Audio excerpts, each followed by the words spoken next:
Hey, we do this. It's that. I knew you wasn't ready, nigga. How you know? How you know? But I forgot, huh? Never that. Talk to him. Never that. I feel some type of way with things though. For some reason, I think it's a game to a nigga bring them things out. Ain't been I that. got a problem, I'ma let the nigga know. I be on a mission, the nigga shit I already know. I ain't like none of them niggas, I'ma bring it to them though.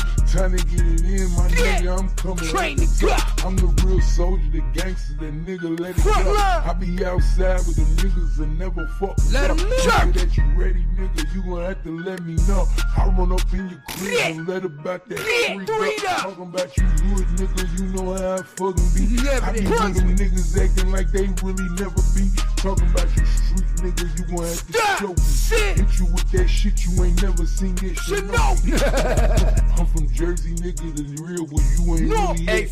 Talking about you nigga with a big crime. I know a bitch that'll come with a big strap, suck on a nigga, give him neck, you know. Just like that. Dog nigga, I been nigga, you know me. They don't know that. Outside with niggas and never go be. They don't go outside. From the hood, Jersey, north side, double clip.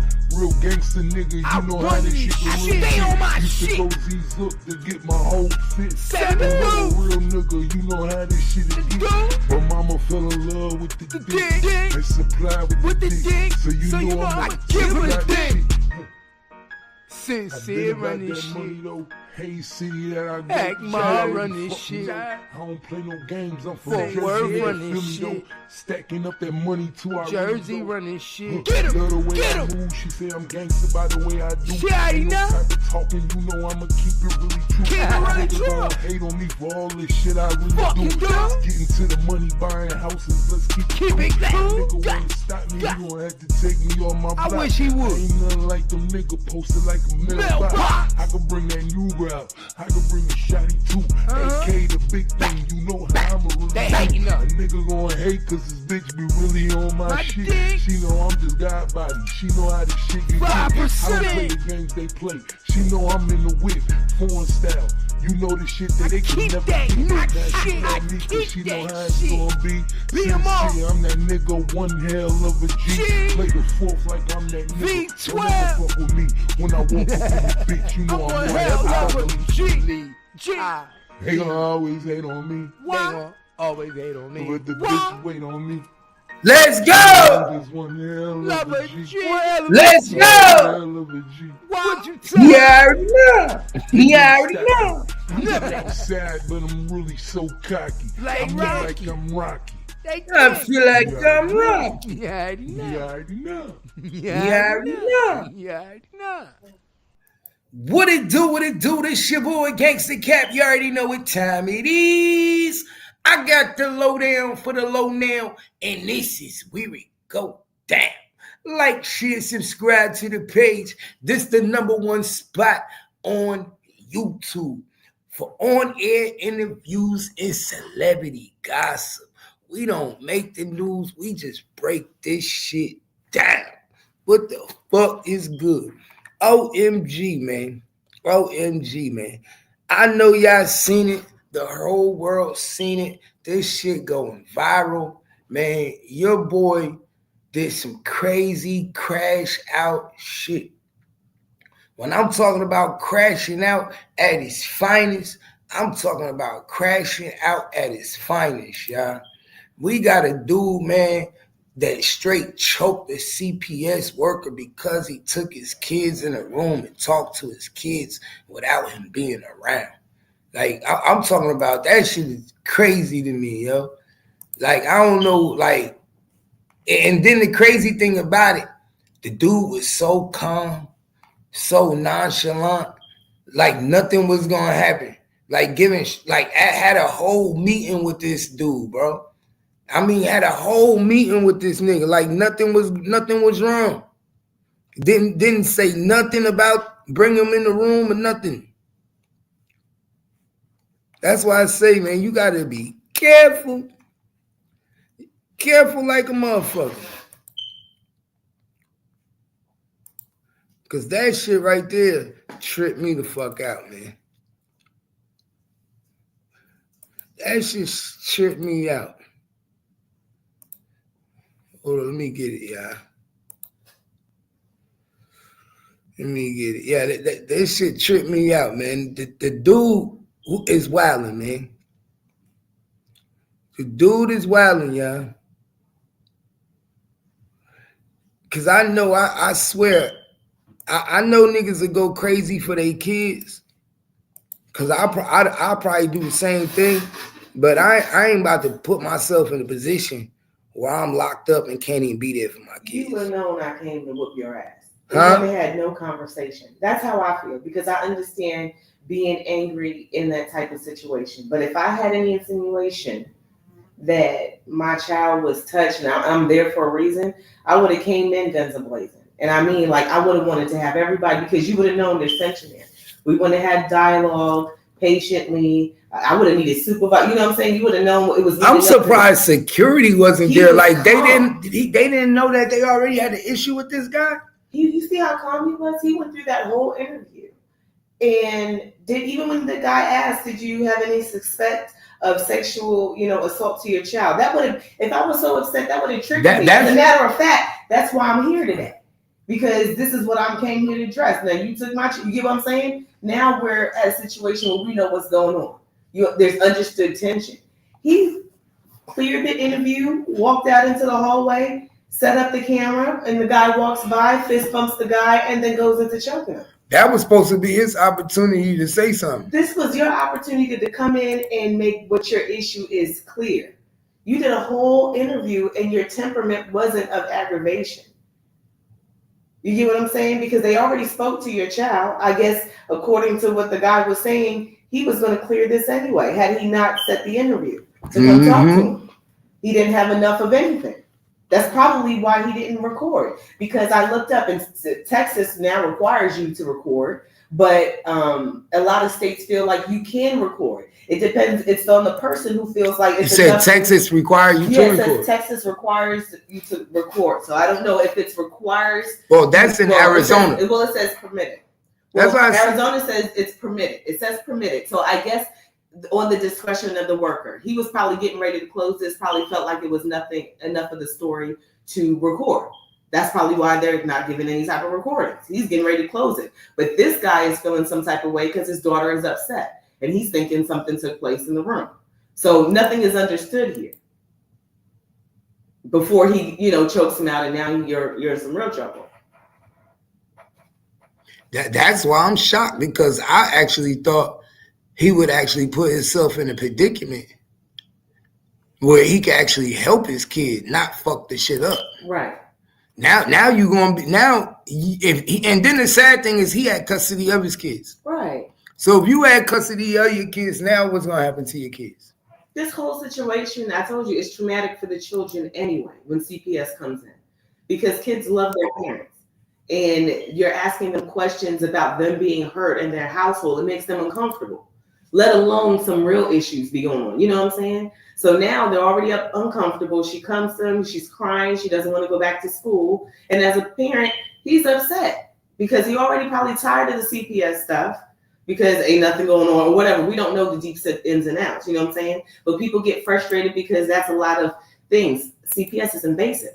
Mm-hmm. They get into your background, drug use, people you have around, how you teach your children, so it's a lot to carry on. So now he's feeling like his daughter's been violated. But my thing is, you recorded this whole interview not addressing this at all. You just did the interview and then walk out, very calmly and then choke this guy. I kind of feel like he already knew what he was going to do when he went there. Nah, me too. Like he was going to be calm. He wasn't going to make no noise, because any parent that's like pissed off about this comes in and I'm telling you, I need to see you and the police because you violated my child. Yeah, ain't no such thing as like. So I'm not going to sit across you and calmly engage in your interview. I don't give a damn what you have to say. I feel like my child's been violated, and that's why we're here today. And if I don't hear what I want to hear, you ain't leaving it. You get what I'm saying? That's how it goes. He just was engaging in the dialogue very calmly and then goes out, sets up. But that's going to be the motive there, because he didn't leave. He set up the camera to intentionally grab this man. Now, because where's your defense? Right, you fist bump him as he walks by. The guy gets choked from behind. Remember, he has the guy choking from behind. He doesn't get behind him. He fist bumps him, waits till he passes him enough, and then grabs him from behind. Mm-hmm. We definitely. And it wasn't no screaming and fight. So you probably people, if it wasn't a lot of people in the lobby, you're not going to hear anything because it's not a gun. Nobody's screaming. He's just getting silently choked out on the floor. People probably don't even know what's going on till you turn around and like, hey, what are you doing? I'm trying to see if I can find his face. That's Facebook crazy. Live.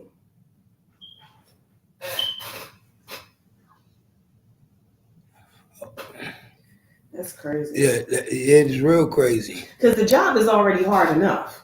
The job is already hard enough. So people start feeling like caseworkers start feeling like they're going to be choked out at work for something. And I'm not clearing this guy saying that there's an allegation according to the father. We'll get to that now, I guess, in court. Because we're not going to get to that's him. what We're not going to make it's not going to be a big fight against the CPS worker because he's laid up in the hospital and this man is now in jail. That's what got to be proved now. Right. That's what's the part that's going to have to be proved. They're going to talk now. They're really going to talk to your child. The same things you didn't want people doing now, because it's going to be based on what the child told you that created this infuriation. Mm-hmm. So any misunderstanding that you took from the child, you get what I'm saying? Just feeling, oh, I don't want to go back to school. Why? Somebody was in the room. We hadn't even, you get what I'm saying? They're going to break this down in detail, your conversation with your child, because that's going to be what gets you off. Okay, did you feel enough from what you got from your child enough to say, yes, this is what, because he went up to the school, he did do that, and he called the police from the school when he went to question him. Mm-hmm. So he was on the right track, on the right path. Now you set up a meeting with this guy. Okay, fine. Nothing against you setting up the meeting, but now your intentions are changing because we understand there's still a rage because you think that there's something that happened to your child. Not just the conversation alone. You feel like something happened and you're asking for recordings. And because they don't have to get, it's being see what it is he know the law, and because he know the law, he feel like he can take the law into his own hands. Let's be honest. He think he know the law. He know that you supposed to record something. Mm-hmm. He looking at it like my child don't want to come to school. My child feels some type of way. What happened? What's going on? Something ain't right. You see what I'm saying? Right. So he has to stand on those types of emotions. But the intention changes. Yeah, the attention definitely changed because he let his emotions get the best of him. Right, but what I'm saying is, per your conversation that he recorded, none of this was brought to the forefront in this conversation. You set up a meeting with this man, and really, what the guy is going to, or he was trying to lure him in and get him comfortable. The social worker, yes. Because think about it: if I show you my aggression up front, then you might not want to talk to me. So now the intent is changing. Because now my intent would be the same when I see you. Because I'll ask for a meeting, right? So now I don't want to just meet with you. My daughter's been assaulted. I need the police. Then you're not going to get this meeting. Exactly. Well, no. You're already sitting at the meeting. I know, but listen to what I'm telling you. If there's allegations of assault to this child, they're not going to allow you to meet with him. There's not going to be no meeting. This is a social worker who you think they're going to allow you to meet with. Do you think they're going to allow you to meet with this social worker? You think they're going to allow you, and you accusing this social worker of sexually assaulting your child because you don't have no audio or video of it when they were in the room talking? They would never let that happen. So what he tried to do was play it very nonchalant. Oh, I just want to see what's going on with this situation. I want to know what's going on. So he could do what? Get in front of the person, because he already know premeditated, I'm going to do this to this person. But the only way I'm going to be able to do this to this person, I have to act like I just want to have a regular meeting with you. I want to talk about the situation, because if there's any aggression, if people see what's going on, this meeting never is going to occur. He went up to the school and did that shit and was like, and recorded himself at the school. Why y'all allow my child to be in the office with somebody by herself? This is what y'all allow around here. This is what y'all allow around here. You see what I'm saying? But at the same time, so now you got to say to yourself, okay, this is what took place. Why you didn't just have that same energy when you went there? Because you knew you wanted to take part in something that you couldn't have, that you wasn't going to get close to this nigga. That person wasn't going to have a dialogue with you. That's like a teacher knowing that you sending threats to the teacher, saying you're going to do something to the teacher when you see him. You think that teacher going to have a dialogue with you and say, okay, let's sit down? And there ain't going to be forms of means of security in there? At least 1-2 security guards, a director, a board. You know what I'm saying? It's going to be more than one person. You ain't going to be by yourself. This nigga in the lobby by himself with the nigga and just waiting to let go. Let me show y'all what's going on, man. Y'all peep game. Peep game, y'all. Watch this. Hey, and shout out to the family, man. Shout out to the family TV, man. Y'all go subscribe to the family TV, man. Excellent video, man. You already know. The fact that the CPS worker had took his daughter into a private room, no one was there to witness it. Apparently, no one have an account of what happened, what was said, and there was also no footage. Now, remember, fam, there's always two sides of the story. Because before I show you this first... So remember, you heard what he just said. His main concern, DeAndre's main concern, was that his daughter went into a private room by herself with a caseworker, and there's no audio or no video. Now, in the state of Texas, when you take a child inside a room and investigate them, there has to be a video or audio, one or the other. This is in Arizona. This is in Arizona.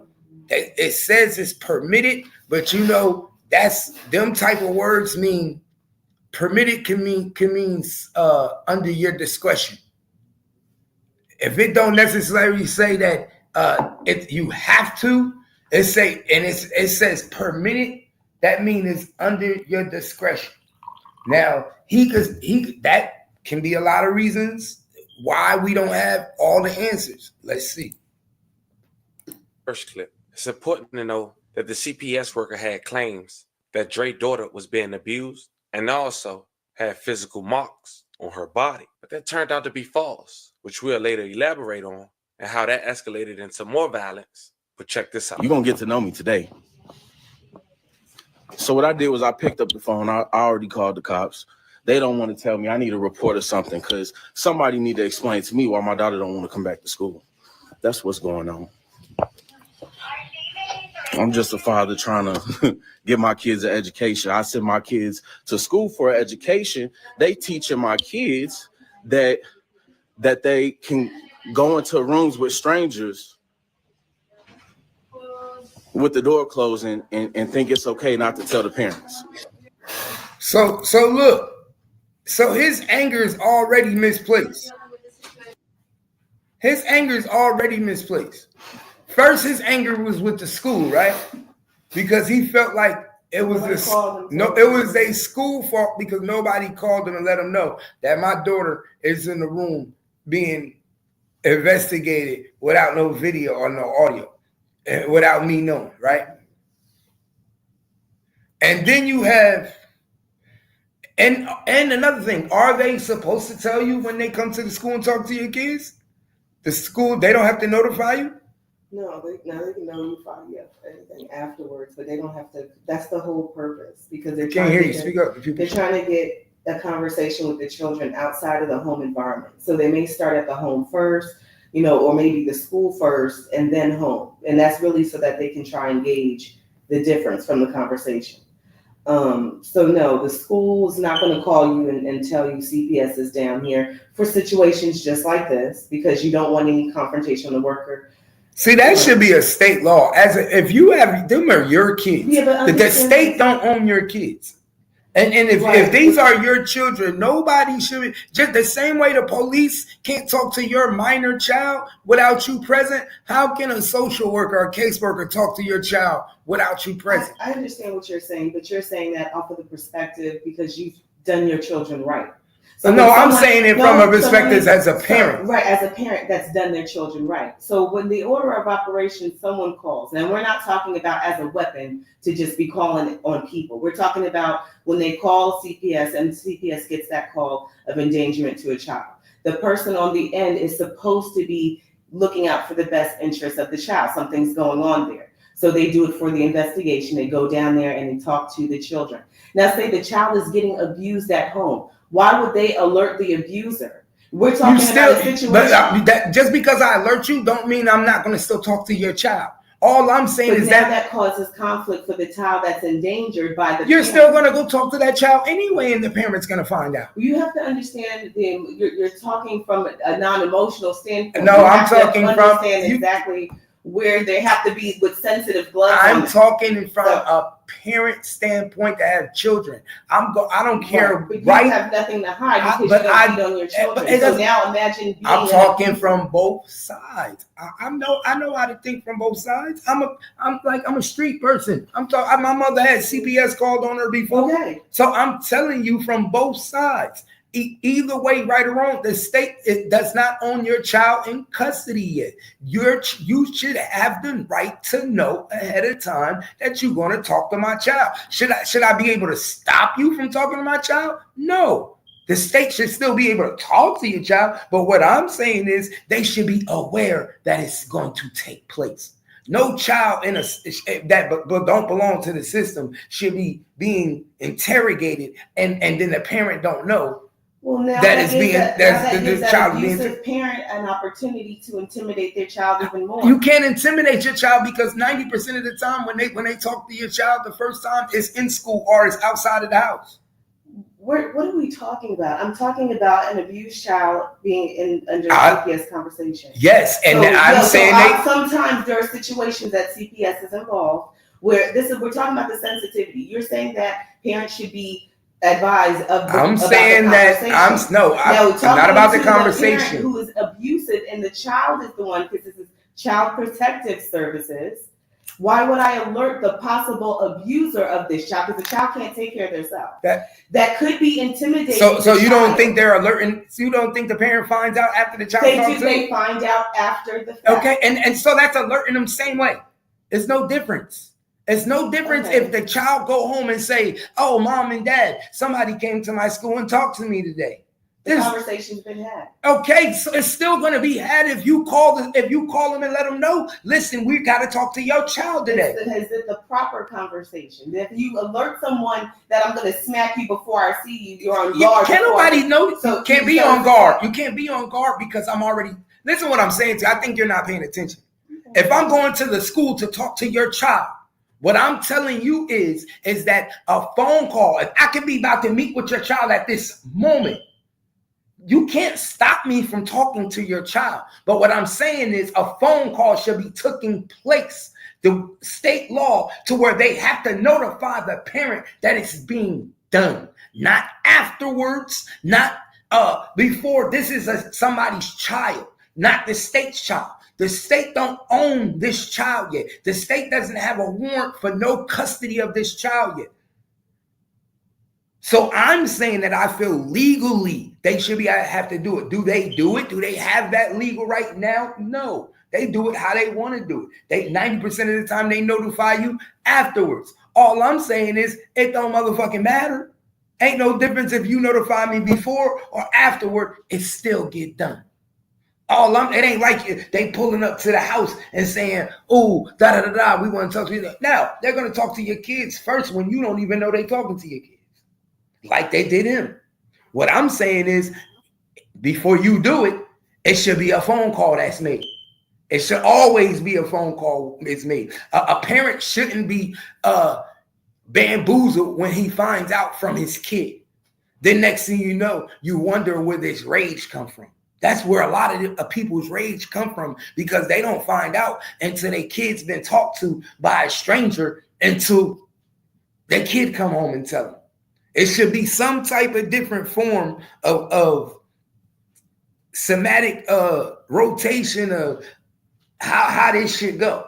The procedure is based wrong. off of what I see and the caliber of things that go out in this world, I can understand why they don't make the call. Because like I said, in a situation where the child is not protected and they are being abused at home, you're now engaging the abuser. With the intention, someone called because they thought something was going on. And now that's not protecting. I feel like a parent's going to be more erratic when they find out after. We're talking about the child, the protection of the child. And sometimes, and the reason why it's child protective services, because 9 times out of 10, it's against the okay, so what are you protecting? You get what I'm saying? Okay, so what are you protecting the child? What is being protected if if the same conversation that you're going to have with this child in school, all you're doing is notifying the parent that I have to talk to. There's so many different levels of abuse that they could be in there talking to the child about. That's what I'm saying. In his sense, he is saying he's not abusive to his child, so his rage is more. He's feeling like she was violated by the CPS worker. So we're not talking about the level of abuse from the parent, because he's giving the CPS worker saying, I'm not that type. You get what I'm saying? Let me finish what I'm saying. He's saying that there's nothing to be investigated. You get what I'm saying? His concern was that she was in a room with a CPS worker, not recorded, and he's alleging something happened, right? And he was not notified. Exactly, and he wasn't notified. Now we've shifted the conversation to now talking about should parents be notified, right? We're no longer just talking about his situation. There are a lot of children who are being abused at home by their parent, or their grandparent, whoever is their custodial guardian. You get what I'm saying? So what I'm saying is, as the Child Protective Services, you are the abuser.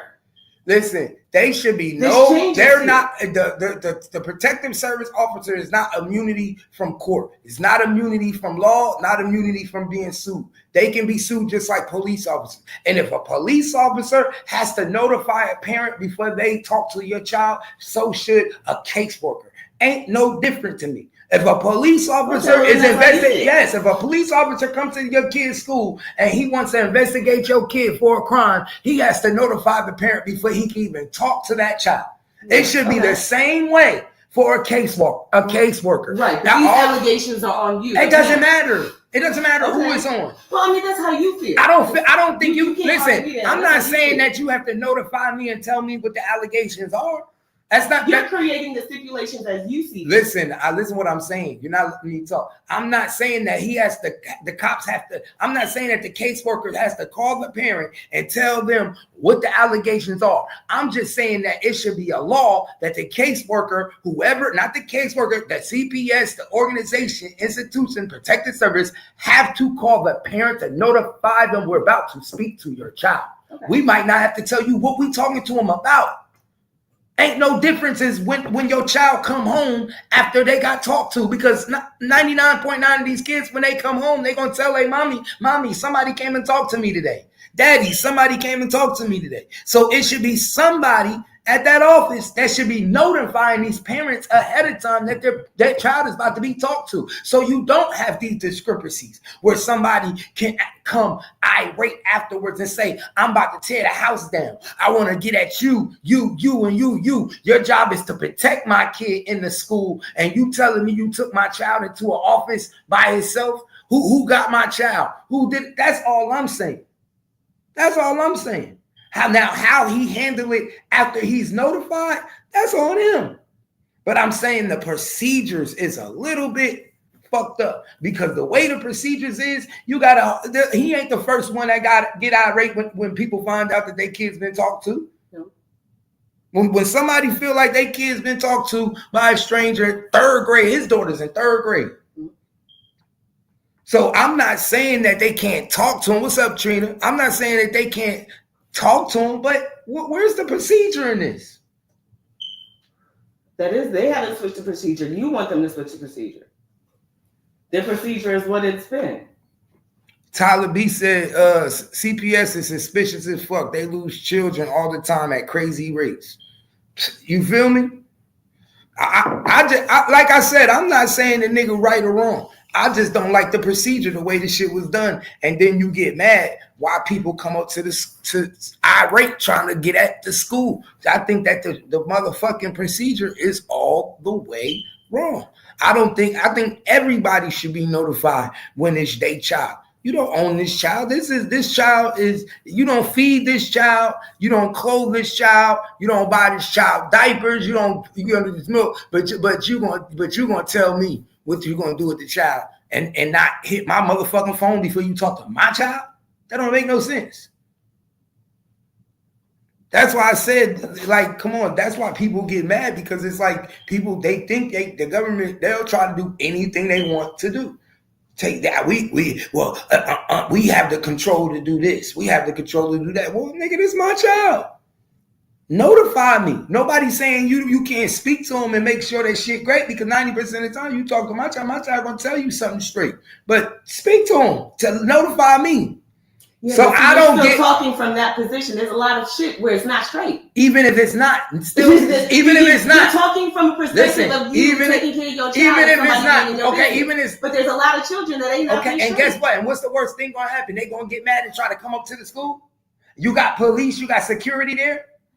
I'm telling you, what's the worst thing gonna happen? They're gonna try to come up to the school. They're gonna let them know. They're gonna say, "Oh, don't you talk to my daughter?" And then the caseworker gonna be able to see how irate they is for themselves.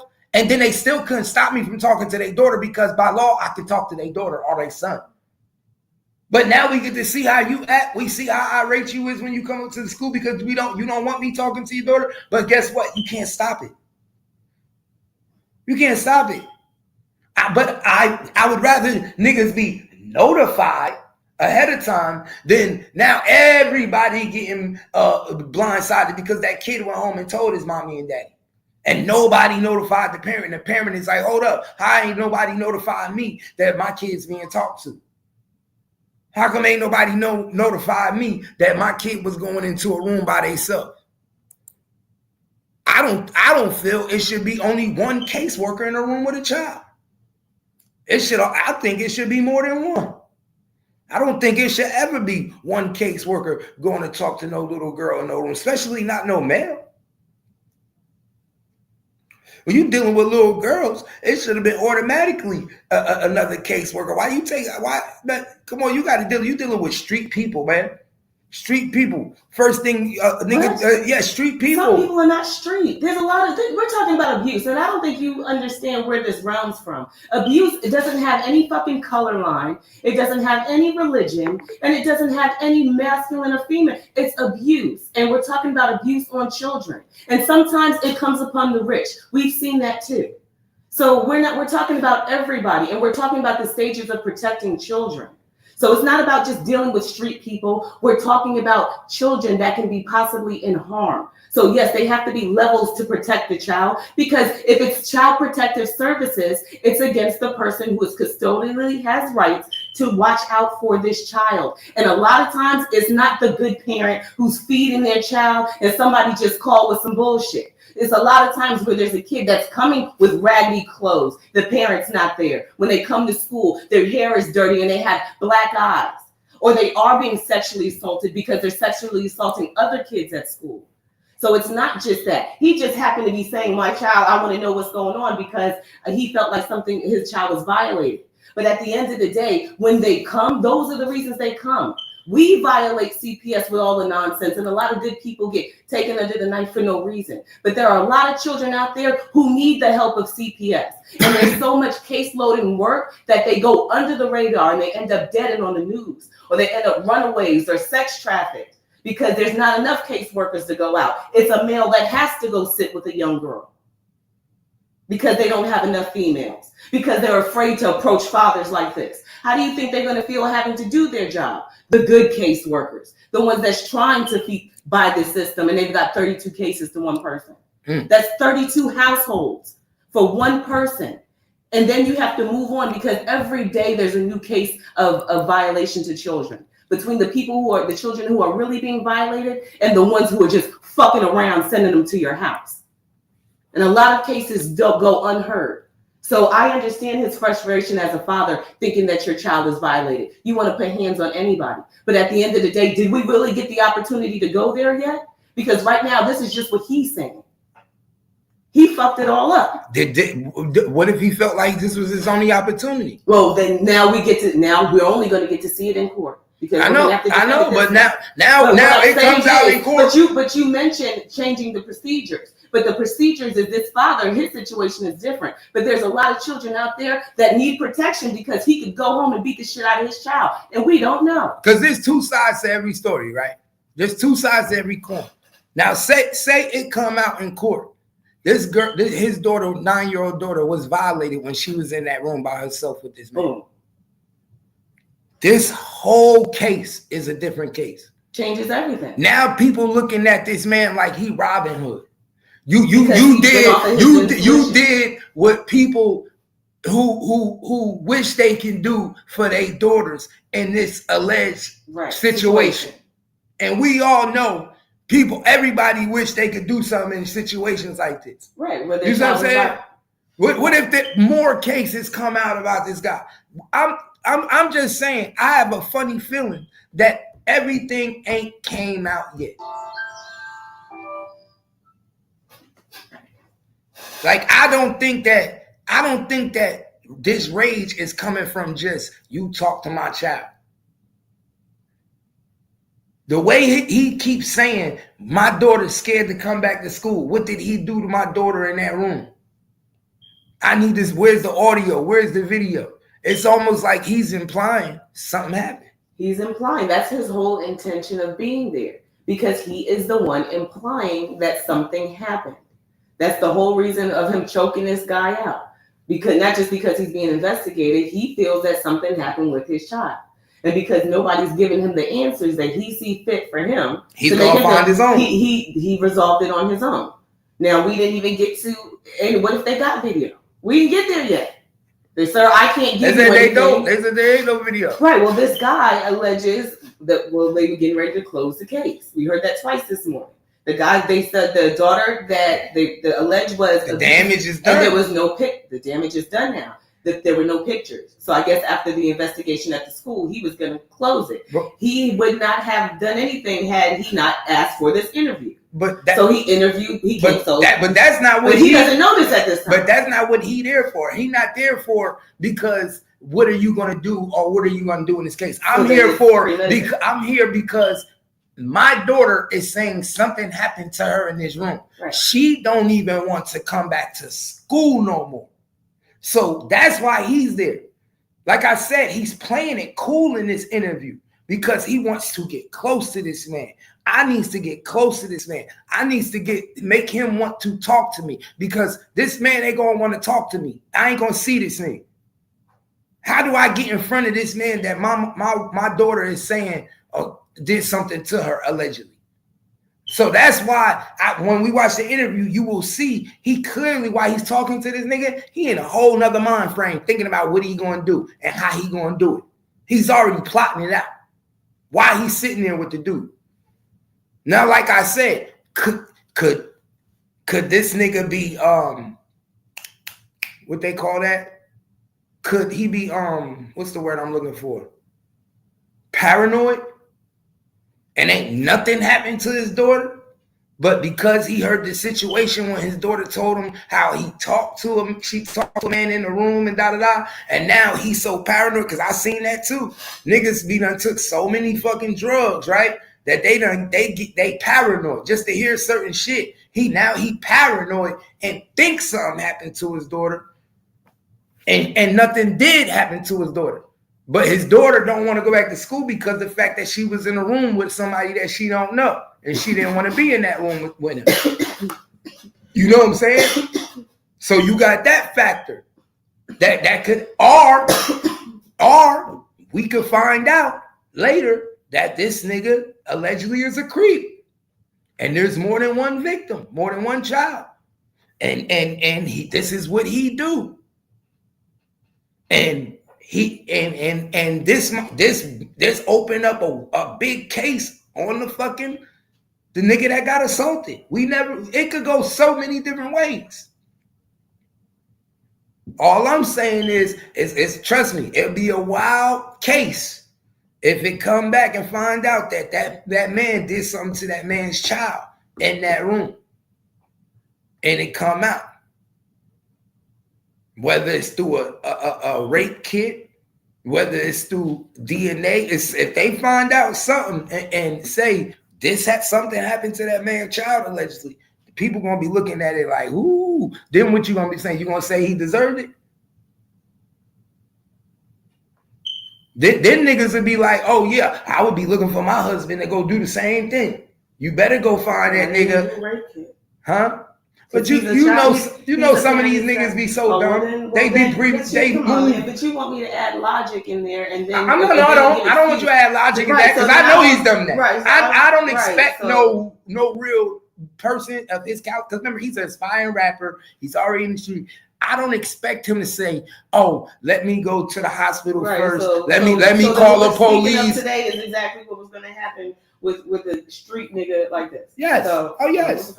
He moved a little bit too fast. He didn't want to put them, but that's what I'm saying. Now it be now when you in jail and then you like, oh well, my daughter said he did this and did that, and then now they going to get a rape kit for the daughter, and now the story bigger than a dude just going up there and choking a CPS worker. You were trying to kill this nigga. Oh yes, he definitely was. Because he even went back down and grabbed him again. Right. So it's not like he went on there and smacked him up or whooped on him or something like that. And then the man could sit up there with his arm broken and shit and it happens. That's why I feel like it's more deeper than just a conversation. That's why I think it got to be deeper than just a conversation. Because I don't see no average person having this much animosity to somebody just because they went in a room and talked to your daughter. So maybe whoever called CPS may have been worded because this nigga's temper is something else. Now, if it come out the top of my conversation. Now, listen, I will keep it 100. Just because if it comes any bruises on him now, don't mean that he ain't there like, oh, he take their games away. Listen, okay, but do you say line up, give me your controllers, and do you snatch that motherfucker out the wall? If it comes out that it is no sexual activity allegedly happened to his daughter, then he just proved the whole CPS right. He proved the whole case right. And I'm looking at CPS crazy. Y'all was gonna dismiss the case on this nigga? Cause this nigga's wild. Come on. I only agree with that emotion if it was something that really happened to his child sexually. Because I know if something was happening to my daughters, nigga, I'm probably going to jail too. Right. Happily, peacefully, like he did. That's what I'm saying. When I look at the video, the emotions that this nigga did and how he did it, that's what you do when somebody really did something to yours hurtfully to your child, sexually, like in a bad way. That's or put their hands on your child, not just talk to your child in a room, and that was their job. Right. That's why I'm saying, I'm like justifying all of this emotion on that. If that's his justifiable emotion for just that, then that nigga need to be locked up and the key need to be thrown away. Because if you're choking nigga just for having a conversation with your child, then who knows what you'll do to a nigga in the street. That's why that nigga said, but remember, he got aggravated assault charges already. Remember, he asked him, the dude asked him what you was on probation for. He said, aggravated assault. So let's get back to the video, yo. Check this, y'all. We are dealing with a situation. We got a situation. So what I did, I picked up the phone, called the cops, because somebody got to tell me something. And I need a police report or something. Because they think that this is okay. They think this is okay.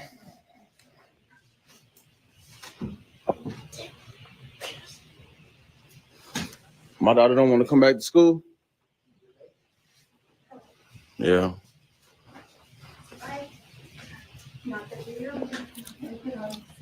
Somebody got to tell me something.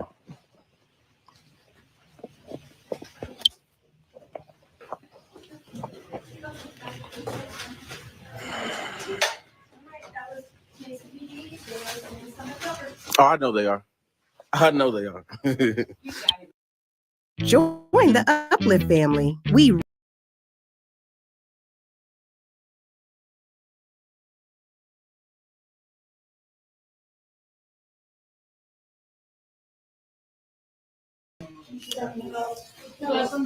Classroom 8. The substitute just left. Excuse me. Hi, my name is Dre. What's your name? Anna. Anna. Hey, I have a daughter that goes here. I see you have a daughter, sons? I got sons. Sons, okay. How would you feel if you had a daughter, a man that they don't know, I don't know, come to the school, take her into this room. They talking about they don't want to tell me about it. I'm recording me. I'm not gonna put you on the camera. Okay. They gonna tell me if this man took her in here. She hopped in my car crying. Dad, I don't want to go back to school. What happened? And they talking about they can't tell me what happened. Does that sound like something that's okay with you? How would you like if you had a daughter and that ain't okay, huh? They talking about, yeah, we wasn't going to tell you. So if my daughter didn't tell me. So is it displaced emotion? So you see where his emotion come from, Kimmy? Exactly what I'm saying.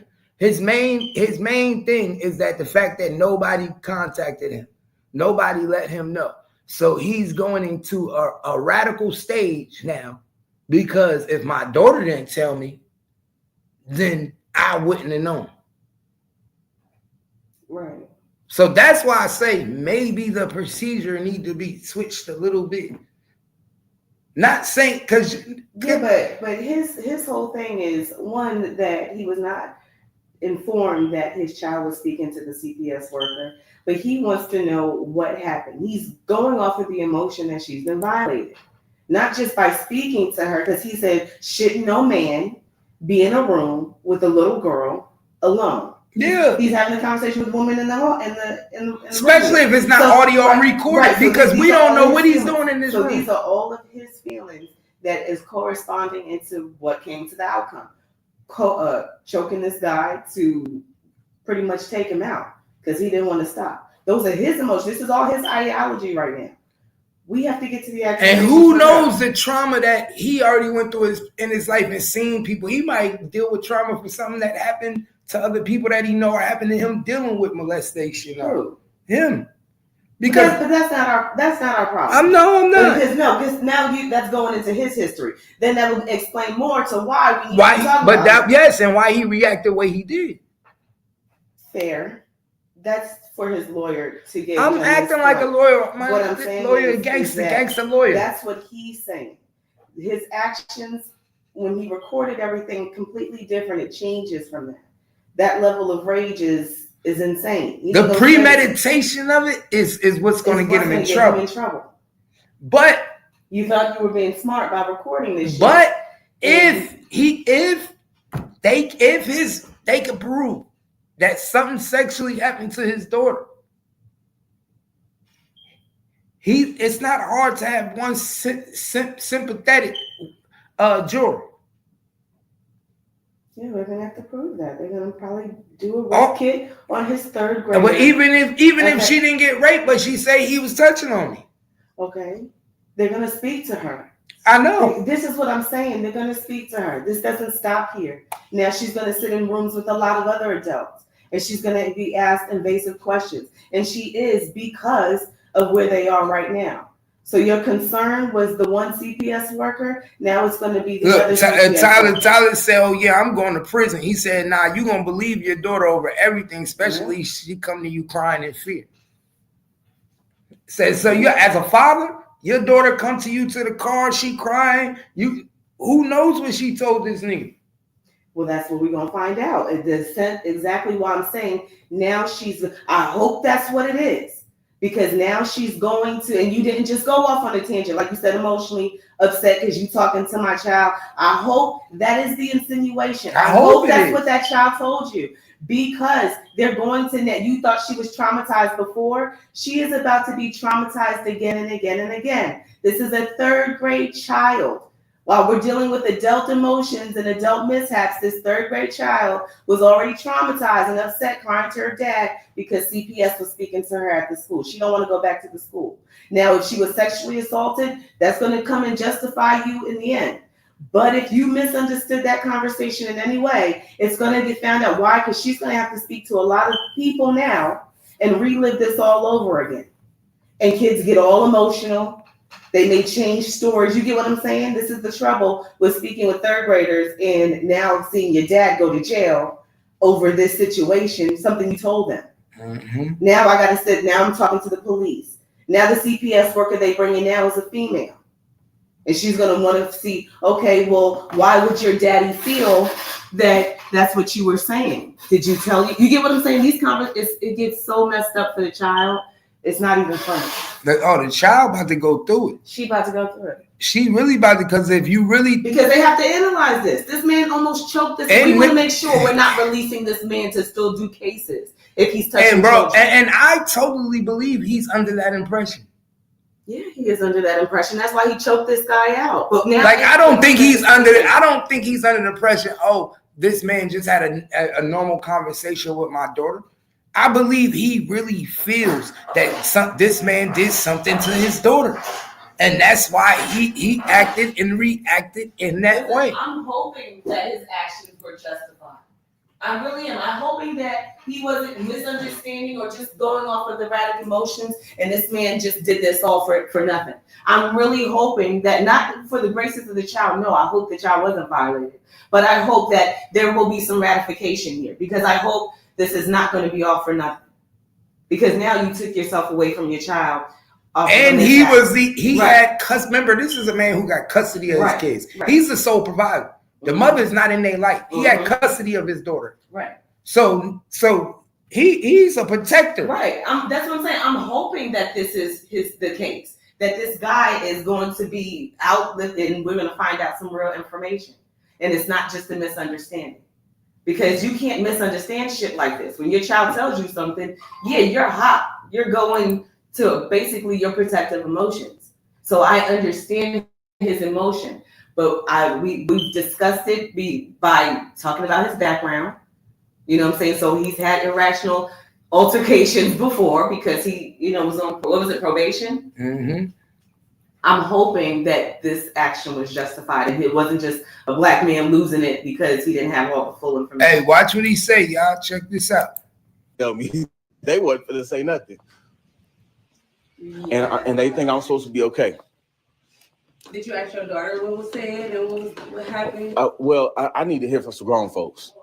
Okay. I don't need to hear from no kids.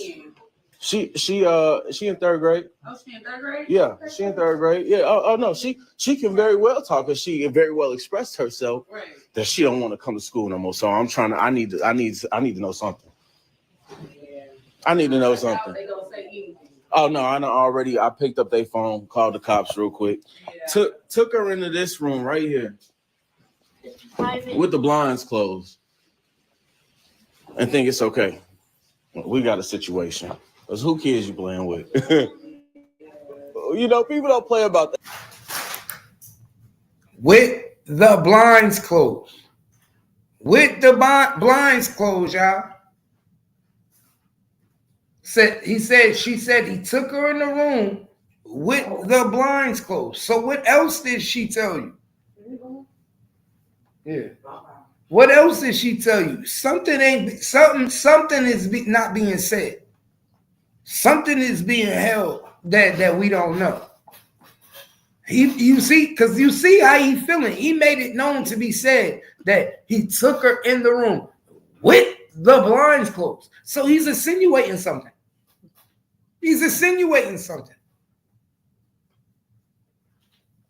Will that defense help you in court? I don't know. But we obviously see, and this is what his defense is going to turn to say, he feels something sexually happened to a child. How would you feel if you thought something? So he's going off of emotion. He's going off of, what do they say, rage. What do they call this? Is crime. This is passion.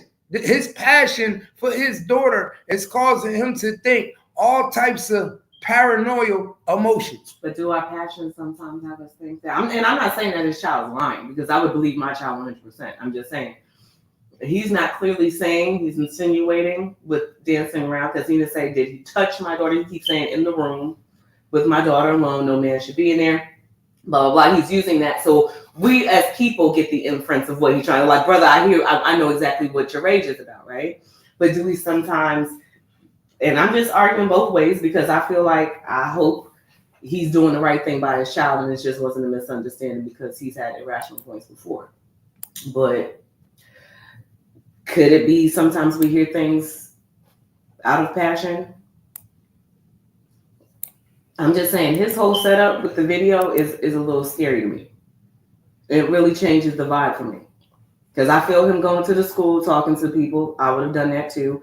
Would have called the cops. So you think if he didn't have a video, he probably would have a better case? I feel like your steps are very important. Because if you didn't have a video, then you have people that just go off of emotion. Now you have people that get to analyze this. Because when I see it, all of this is justified to me. You damn right. I'm up at the school. I want to know what's going on. Well, if we hear it, it sounds better than when you see it. Right. So if I come up here, because the next person I am meeting with is a CPS worker. That's just me. Whether it's protocol, whatever. I want to talk to me. I want to talk to anybody. But that's what I'm saying. If we didn't have a video, at the police station. We didn't have a video. We hear it. We say, "Oh shit, he went right out for his child. Something happened." But when you see it and see how he played it out and how he talked to him real calm, and then say, "Give me a fist bump," to let him even get more comfortable. That's why I said, if you did it because your child was sexually assaulted, then you might have a case. But if nothing of that occurred, and it's all because of a conversation that took place without your whereabouts, then bro, you just crashed out. You're not in the hallway yelling and arguing with this man. You just sat through a whole interview. Calmly at that. You didn't get agitated not one time and raise your voice. Bro, why he ain't just hit him with a couple? That's what I'm saying. Pop. I would have listen. But that's the difference. I have time. Bro, a couple 2 pieces and you going to jail for a couple years for assault. You might get probation. But you literally choked this dude to the point where you trying to kill, and then say, "Oh, you still alive? You still alive?" You're recording him. But like I said, he only doing it because in his eyes he feels like this is justified. I want to make sure. That's why I said it. It has to be for something sexual. Yeah. It can't. This don't justify the fact that you just took my daughter in the room and had a conversation with my daughter. For me to do something like this, my daughter have to come to me and say, "Dad, when he took me in that room, he closed the thing, and then he asked me questions about you sexually, and then he put his hands on me and said, he touched you like this? Mm-hmm. Do he touch you?" Yeah. No, because that's not how they do.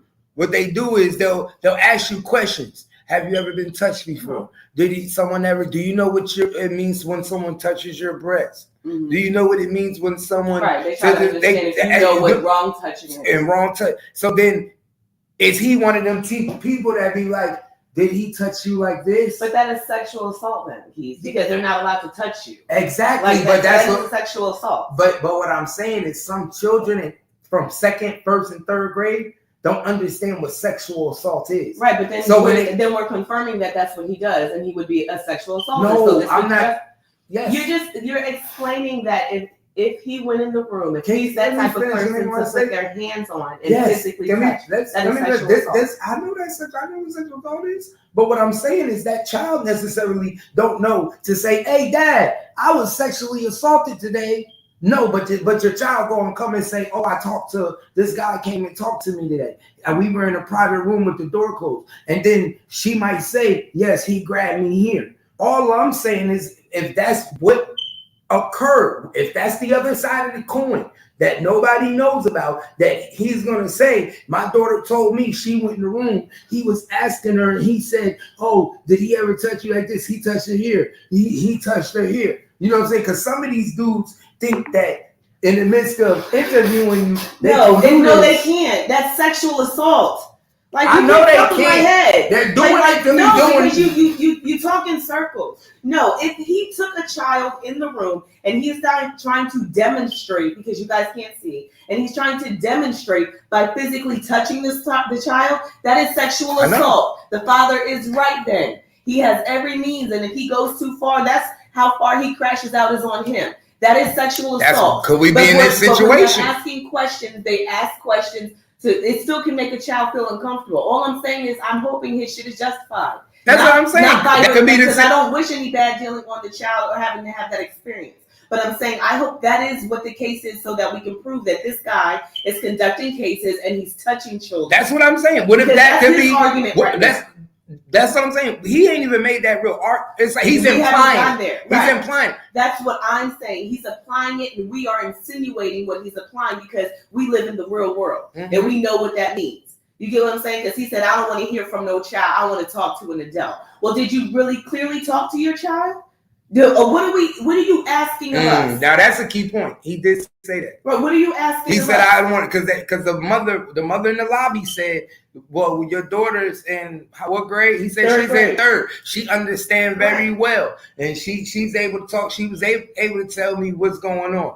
So I would took it as he implying like she told him what happened. That's what I'm getting. Well, maybe I just don't want to discuss that. Plus, and then that's what I'm thinking too. I'm like, well, maybe he's scared to let everybody know what happened to his child. Like, you got the tough boy. But you're recording this, so that's going to be a question asked. What was it? Because that's the biggest thing. That's why you're here today. What was the conversation? Or do he not know? And he just taking it that way because he thinks something did happen. That's a problem. Because that doesn't justify. Because that's even worse. That's why I'm saying this should be established. You know what I'm saying? My rage is only gonna come from a motherfucker that I know did something. That's why this needs to be established. Did you really talk to your child?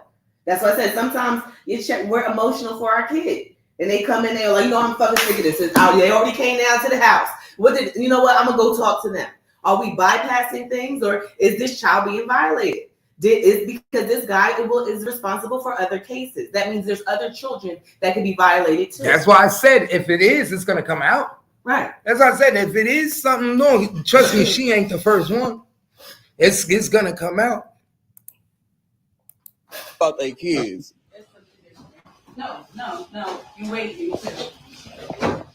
Thank you, Miss Lewis. I'm sorry. No, that's fine. Are there any other kids? I don't know if they came already. Conference room. Sent my daughter in a room with a man they don't even know. Talking about he came in and all of a sudden they send him in a room. My daughter don't want to go to school no more. They telling me they can't tell me what happened. They don't know what happened because this is closed. You can't even see in it. Ain't that weird? Because I know. Yeah, what is that stuff? You mind if I put you? You mind being on camera? Okay. No. Okay, got you. It's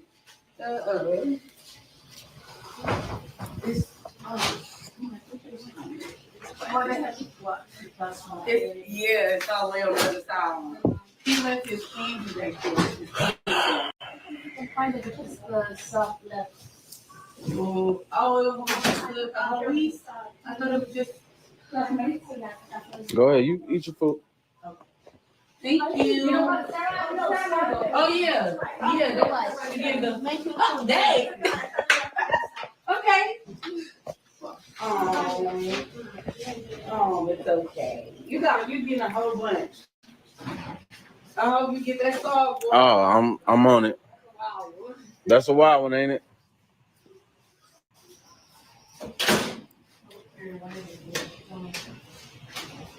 So he trying to get this shit together with the school.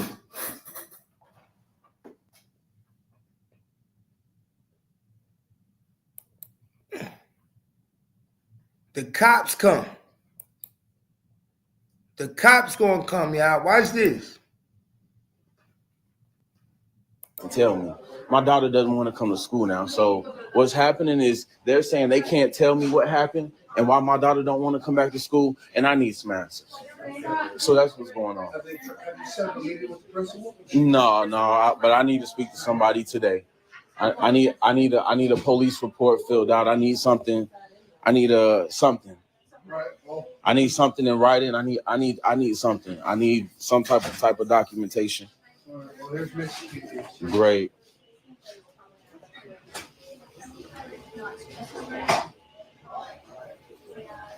Hello, how you doing, Officer? Officer Nair Boss. Nair Boss? Nair Boss. Yes. Nair Boss.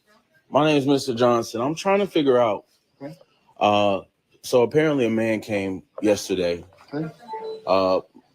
Took my daughter in this room. You have kids? I do. Boys, girls? Voice. Boys. Okay. So you wouldn't know how it feels to have a daughter yet, one day. But apparently this man came and took my daughter into this room. Okay. With it closed like this, so nobody can see him. Okay. My daughter doesn't want to come to school. So right now, I need to know why, and I can't figure out from them why. Nobody in here can tell me why, and I need a police report filled out. Yeah. Just got there right before you start trying to figure it out. We'll see what we can do about figuring it out. Yeah. All right.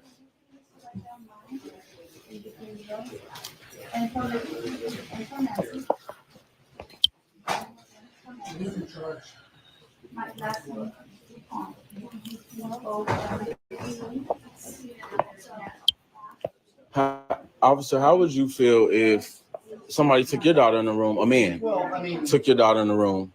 I wouldn't be happy with it at all. But you wouldn't be happy either. Okay. I need to as well. But yes, just the man by himself. My daughter doesn't want it. My daughter hopped in the car. Yeah, I don't want to go. It's starting to sound like that it's just because it was a man. It's starting to sound like he don't know if anything happened to his daughter. From hearing this conversation, him talk to this police officer, it's starting to seem like, because you hear what he said to the police, how would you feel if you found out a man took your daughter in there? It's almost like it's just because you took my daughter in the room by yourself, and I don't know what could have happened or if you would have did something. He crashed. It's almost like he crashed out for nothing. Now, I swear to God, now after listening to him talk to the hook, because remember, all this they want to use against him. You're literally not one time is he saying my daughter said he touched him. My daughter said he did this. I be hollering that shit from here to Timbuktu. That's just me. That's what he should have been doing in the beginning. He ain't say none of that. His main concern that he keep amplifying is that how would you like it if somebody took your daughter in the room? It just sounded like his main concern was my daughter was taken in the room. My daughter was taken in the room. But that's what they do when they talk to your kids, bro. They take them in a private room to themselves and have a conversation. It's excluded. Am I right? They do. Excluded. I'm a gangster. My name Gangster Cat. You know what I'm saying? But I'm saying excluded from everybody else so they can get to the point. So I understand. It's almost like he couldn't wait to do this. He like everybody looking for that viral moment, my nigga. You see what I'm saying? Because my thing is, if it was genuine, why they ain't got it? Why it had to be on camera? My nigga, when I'm ready to go, my nigga, what's wrong with this new generation, my nigga? If you ready to go and you got to handle something and somebody, you ain't putting shit on camera. This nigga literally put video, the whole thing, everything he was doing, how he doing. Come on. If you genuinely feel a certain way, you ain't got time to think about hitting play, putting, I need to go talk to these niggas about my kids. You ain't got time to do that because I'm too much on. My nigga, I'm too radical right now. I'm not thinking about none of that shit. You ain't never see me trip out and go argue at no school, go gangster, do some shit and go crazy and have my video camera on. And I had my video camera on all the time. Nigga, when I went up to Keith Jr. in school and he got suspended getting in the fight, I had no camera on. Nigga, when I go argue with Keith Jr. in middle school, I ain't got no fucking camera on. When it's real shit going down and you want to, nigga, what you got your camera on for? Everything must be televised. Like, that shit don't make no sense. And of course, the police officer going to say that because he's saying to you basically, I don't know what the fuck happened. Right, well, he's not right. Let me see who the fuck came and talked to him because you. That's what he said. And that's the thing about it. He acting like just anybody came to talk to his kid. That's why I'm like, is there a mental illness somewhere? Because he know this person is a caseworker. Not one time has he said to the police yet. It's almost like he's amplifying that a stranger came up in here and talked to your child and nobody let him in and do it. You know it was a social worker. The only person that can come talk to your child like that is a caseworker. So that's why I'm like, bro, look how you sound. You trying to make it sound like to a police, like they just let some male stranger come up in the school, take your child into a room with the shades down, and he's not a... All right, so now do we need to investigate the school? Or they just letting anybody in? They don't check credentials? That's my point exactly. That's why I'm like, somebody should have everybody know the person. So now this is going to get deeper, right? So I mean, but we know he's a caseworker because he choked him at his place of business. But my thing is like, this is how we know something's wrong with the father, though, because the way he makes it sound to the police officers as if this is some random guy. The way he makes it sound to his subscribers as if this is some random guy. When everybody know it's CPS, my nigga. Mm-hmm. So, my niggas, that's CPS talk to your kids like that. Mm-hmm. What did you expect? I don't get it. You go to school no more, huh? Why don't you want to go to school no more? I'm waiting to try to figure out what the situation is. He talking to people and officer, I need. I am Nancy. I am the receptionist. Okay. This is should have to talk to his and we normally do not question them. They provide what they need to provide us. We make a copy of their bag. We let them go to the conference. With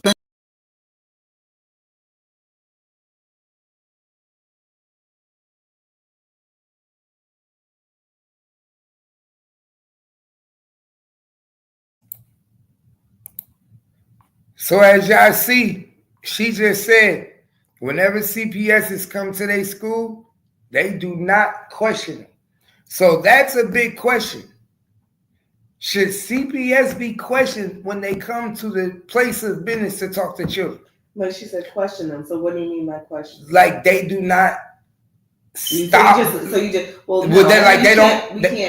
don't stop you. They don't question them. They don't stop them. They allow them to do their investigation. Oh, yeah. And my thing is, if CPS, when they come to your house,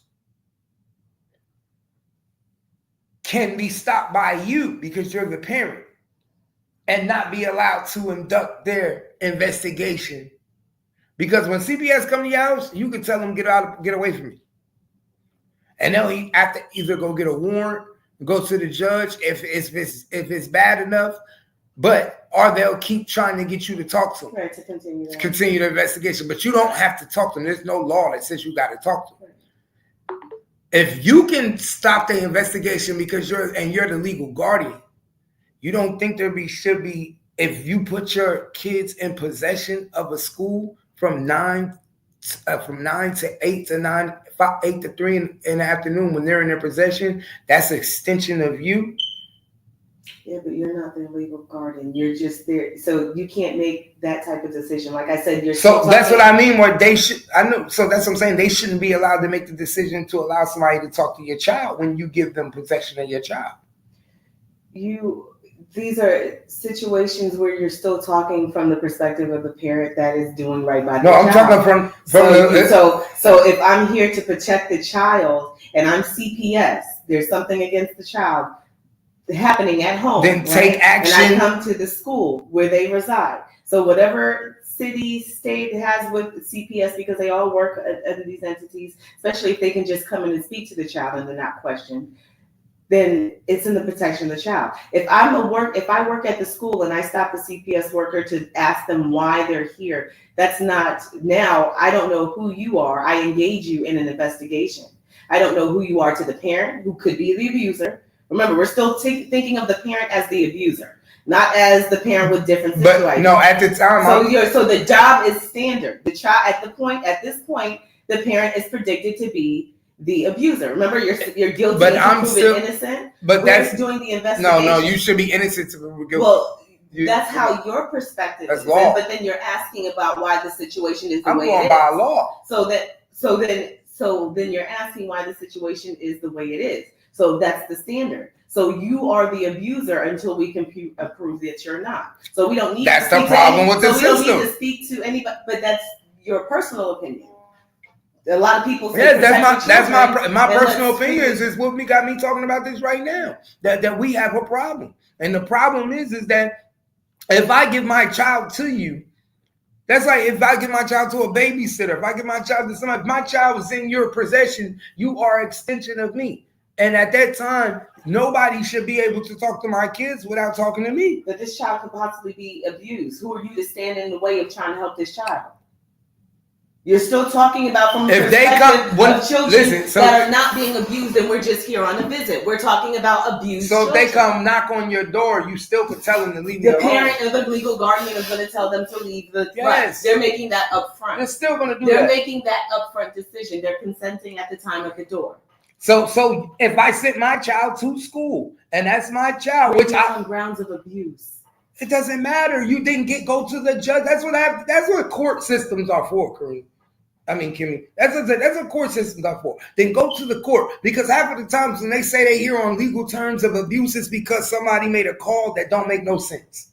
Sometimes somebody's lying, playing games. Like come on. I know, but you're talking about the rules that we're not talking about the people that use it for fun. I'm saying the procedures. So the procedures are in place for exactly what the standard is, not for the people that are going to call and say, "Oh yeah, I hate Sheila down the street, so I'm gonna call." No, that's all of this shit. So the procedures can't be wrong. You're speaking from Sheila calling down the street, not from someone really making a call on an abused child. So the guidelines are there to protect the abused child, not the ones that's eating at home. But that don't mean that the guidelines are right. Sometimes when you think you're protecting the child, you're still wrong in trying to protect the child. Sometimes your guidelines are not necessarily correct, and I don't think they have 100% guidelines. If you're not notifying somebody's parents that you're going to talk to the child, I think that's incorrect. Just like you might believe that's otherwise. That's the whole point about two people having two different opinions. I believe that you believe that they shouldn't be able to call and they should be protect the kid and that they should do what they want. I believe that that's not their child. I believe that you have no rights to that child. I don't give a fuck if you try to protect that child or not. You should still have to notify that parent and guardian and let them know your child's about to be spoken to. That's called notification.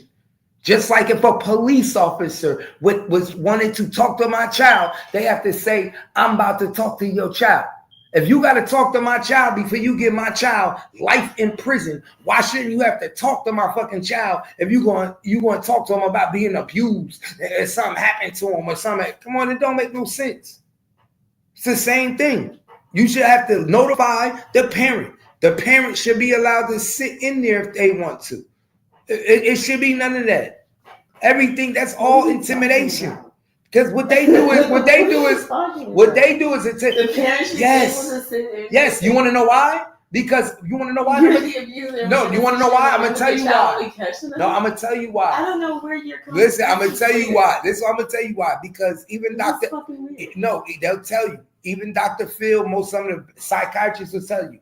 These people are trained to psychologically make you think you're being abused. These people are trained to switch up the questions on you, and you be like, what the fuck? These are children. They're not trained to be talked to these people. And these people, have you ever been hit before? Have you ever cried when you? So now you play word games with these children. Some of these children could have just been getting their ass beat because you did something wrong.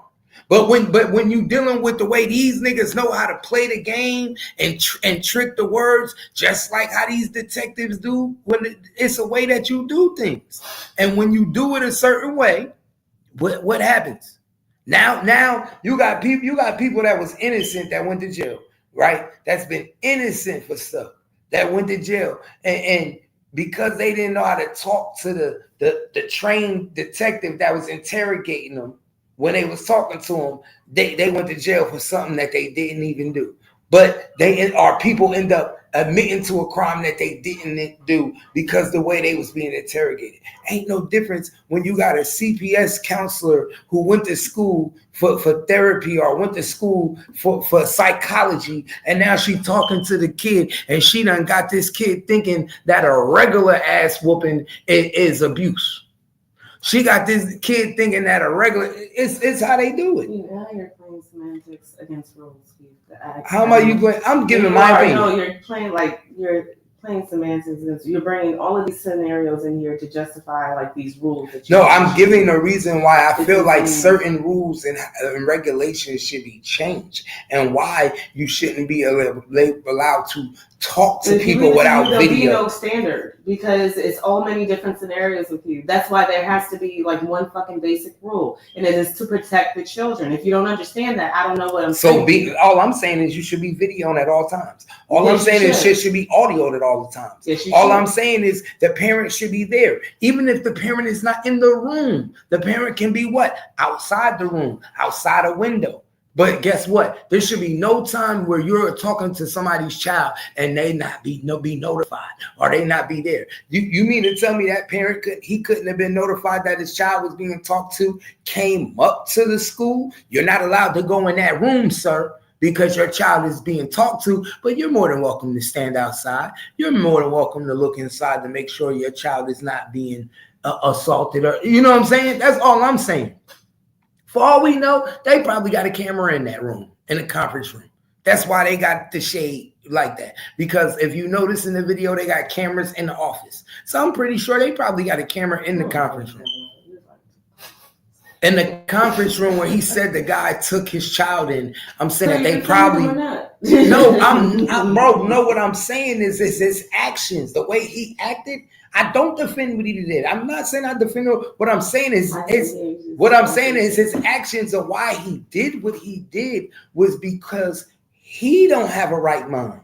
He don't know whether if she was assaulted or not. But he hasn't even saying that he has. No, I didn't say We've been saying that all of this is justified. No, I said no. You feel like he should have been called. The whole reason why. I said no. What I said was hypothetically. I said there's two sides of every story. I said, what if it comes out and the other side? This is what I said. What if it does come out in the other? Because right now, all we know is this side of the story. This side of the story, this nigga's a wild man. From what we see, you mad because your daughter was talked to in school by a CPS officer in a room without you being notified. That's this side of the coin. All I said, what if the other side of the coin come out is that his daughter said to him something crazy like, oh, he was asking me about this and he was touching her in the form of asking her. Or what if she said that he went in there and he actually did something to him and then he did something crazy. That's what I said. That was the other side of the coin. But at the end of the day, what I'm saying is that there's cameras should be in that conference room because it is a conference room with a closed door. So I'm like, bro, if there's a camera in there and the way you acting, all I'm saying is this is why the procedures need to be changed, because if someone's notified ahead of time, then you can't come up here and be angry as if you weren't notified. because he's coming up here and trying to justify the fact that why he did what he did is because he wasn't notified. Like he said, he asked the lady in the lobby, what would you do if your daughter was in a conference room with somebody that they didn't know and nobody notified you? So that's why I'm asking, is that your main concern? Is that you wasn't notified, or is it that your child was sexually assaulted? Now, if it was the fact that you wasn't notified, then my nigga, then we have a problem. Because now you just crashed out all because you wasn't notified. Because you feel that parents should be notified. But I feel like you should be notified. So a nigga won't crash out like this. Because obviously it doesn't stop a person from crashing out. Now I just crash out right here in the fucking school. So I mean, because obviously niggas will crash out just because they'll crash out anywhere. And people always crash out, whether they're a person who's actually assaulting their children or a person that's a good parent. You always get upset in the situation. There's no win as a CPS worker. But don't get me wrong, the conference room is smoked out. You can't see shit in there. But so that's why I would believe that the conference room would have a camera in it. They're not gonna allow they would have some forms meaning the video in the conference room. But he crashed out. He crashing out, y'all. Check this out.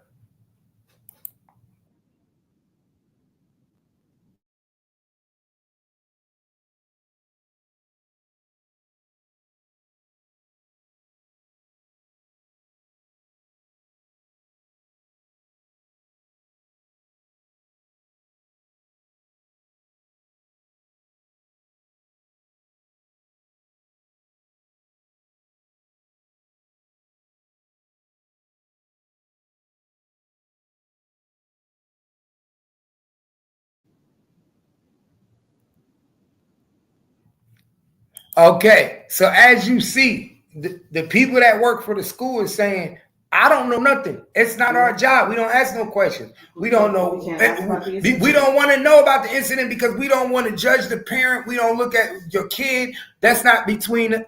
It's between you and the state. Right. So you can contact DVS. So the police officer said, did you contact DVS? He's almost like trying to put it on the school, like it's the school job to contact. Well, then that would make sense. So you said when CPS comes to your house and you tell them to go away, it's you against the state. When they come here, they're going through the school to speak to the It's still up to the school to say. But stay on levels of abuse because just like you. So basically what I'm saying is now we know that the school resides with the state more than the parent. Right. Because at the let them come in and talk to you. Because at the end of the day, there are allegations of abuse. Because at the end of the day, the school is supposed to protect your child. Exactly. They're supposed to also. And if this is a case where you're the abuser, they don't ask who. They don't ask who. But it's Child Protective Services. So whoever the guardian is, it could be Child Protective Service. Could be from anybody. I just said whoever the guardian of the child. I'm not saying parent, mother, father. It could be grandmother, uncle, aunt. Whoever the guardian is, when they come in, because the state deals with the state. If you're dealing with a foster family, whatever, whoever's your guardian, they're coming in to protect the child. That's what I'm saying. So yeah, but all I'm saying is it don't have to. No, what I'm saying is it don't have to be against the home. Sometimes Child Protective Services come in and it's not against the home. It could be against the school, but then the parent is dealing with the state against the school because now there's allegations of a teacher harming a child. You get what I'm saying? There's a lot of operations here. So if they come in, but now we know the school ain't got your best interest. No, because sometimes the school is the one that may report some of these allegations. They see these children day in and day out. They can see it now. They can see the child's behavior, how they engage with other children, what they look like, what they smell like. So who their alliance to? Right. Their alliance is already to CPS. Right. Because how many times do they report CPS a year? Probably the school ended. So their alliance is they probably got their own office in fucking CPS buildings and school buildings. You know what I'm saying? But their alliance should be to the parent. It should be when I send my kid to school, you're gonna protect my child and you're gonna make sure. Bro, it should be. That's just like when you live in a village back in the day when you sent your kids to school in that village. My nigga, they job, my nigga, we a village together. But we're not a village together. We're not a village together. You thinking like we're a village together, we're not. That system is not set up to help you in the first place, okay? So you understand that. You understand that. You smart enough. You went to private school. You know that. We don't know that. But I'm just trying to keep it real for the people that watch me. We don't know that. We be looking at it like, hold up, my nigga. Well, these people are supposed to be protecting us too. My kids go to school. We get free lunch here. These niggas fuck with me. Free lunch because you apply to the state for that to get that free lunch. You got to understand who's involved here. So if you're talking about protection of the children and against the parents, and the parents got the right, no. I know. You're talking it's about an institution, right? But if we're already here against the guardian, we ain't gonna inform you prior to getting here, and we ain't telling nobody in the school what's going on with this case. We're gonna investigate. But that's why I said, do you think we have a problem though? Because we send our kids to school, and anybody can come that show a badge that's from the state and talk to your child. That should be a problem. That's why there's a lot of people that homeschool their kids. I was just about to say but I'm saying that's why people do. But everybody can't afford to do it. But that's what I'm saying. It should be levels of law, my nigga. Just because I send my child to your institution to learn, don't mean that anybody should be able to walk through them doors and talk to my child. You sent them to their institution. To learn. I know. to learn. But they're under those grounds of institution. They work with other institutions.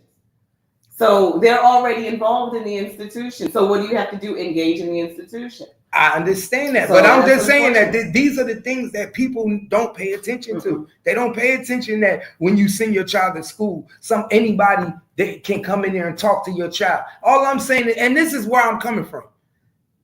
If I went into the school right now, I can't go talk to somebody else's child. And I'm a regular person. I can't just say, go to the office and say, hey, can I speak to such and such today? Can you tell them to come to the office? Why? Just because somebody got a state badge that they could do it. Well, one, if you're talking about you're talking about two institutions that's already engaging. So how are you going to ask the questions why? We just spoke about that. So they have the ability to come in and say, but there's no law that what I'm saying they're able to do it because nobody put no law against it. There should be a law against it. Well, they're not going to rule that because they work together. You get what I'm saying? They work hand in hand. Why? Because this is where 90% of the children who are in these institutions spend their times, right? And there's a lot of children that come here, like I said, that are being abused, that are malnourished, that are dirty, who don't have it. You get what I'm saying? There's a lot of those cases. Then you have the other cases that fall in line where it's just a one-off, parent is having a hard time. You get what I'm saying? But the teachers are there to gauge that. And they can definitely tell the one-offs that are having just a bad time but get back off their feet versus the child that is having some issues. So that's why they alleviate you, because you are the guardian of this child. And we see that you as the provider, this is what the child is experiencing. These children are not taking care of themselves. Someone is responsible for children. So when they look a certain way or they're acting a certain way, you can tell that it's coming from somewhere in the home where they're residing. Whether it's a lack of discipline, it's an over-sexuality. You get what I'm saying? Because you teachers can tell when a girl is a little bit more flamboyant at an early stage, because I've seen younger girls in that position. Mm-hmm. So these are things that the teachers who are trained to look for these things, just as well as they're trained to teach your children, they're looking for these things. Because that depends on how your child is going to learn, depict. They have other issues going on at home. So they get CPS involved. Why? Maybe some teachers will sit down with you and say, little Johnny is experiencing this. He comes to school and his clothes aren't washed. That's why they started putting washers and dryers in schools. You know what I'm saying? Maybe sometimes some schools are more involved with the parent and trying to get them together. Versus another school where say, we work directly with the state. We're going to turn this over. Every day Johnny comes here, he doesn't act right. He's beating up all the kids. He's got bruises on himself. His clothes is dirty. You get what I'm saying? That alleviates the parent. Why is that? Because 90% of the time it's coming from something that's happened where they're living, what they're exposed to. They're not working for themselves. They're not buying their own food or their own clothes. It's the adult that's taking care of the child. Like I said, we have to stay on the fact that these rules are set to protect children, not just what we hear from the nonsense that adults engage in when sending them over to somebody's house for nonsense, for retaliation or hate. We're talking about children who are abused that cannot fend for themselves. Somebody has to step in and help them. We watch trafficking all day, every day. Nobody protects these children at all. Now, if this man is the one hurting children, then he got what he deserved. But if this was a misunderstanding, you're going to get what you deserve.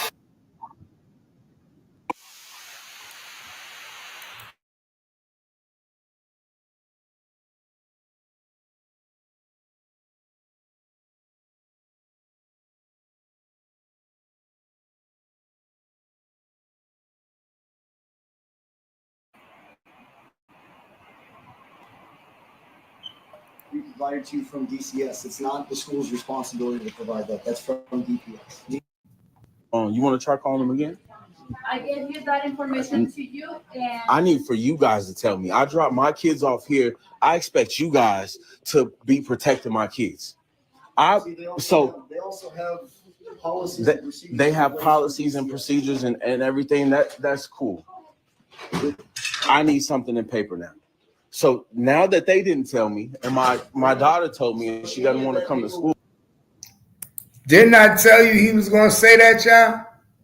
That he expect the school to look out for his kids? Because that's what the average person is. The average person is not thinking this far. They don't think that the school is with the state no matter what. That if the police come in, they can talk to my kids. If the CPS come in, they can talk to my kids. They don't realize that. But that's how they get over on you, because you don't know. Now, say this is a situation, he's a good dad, he's just upset right now, right? But you said that some people get falsely accused because that child misunderstood what was being said, and now they get removed out of homes, out of good homes.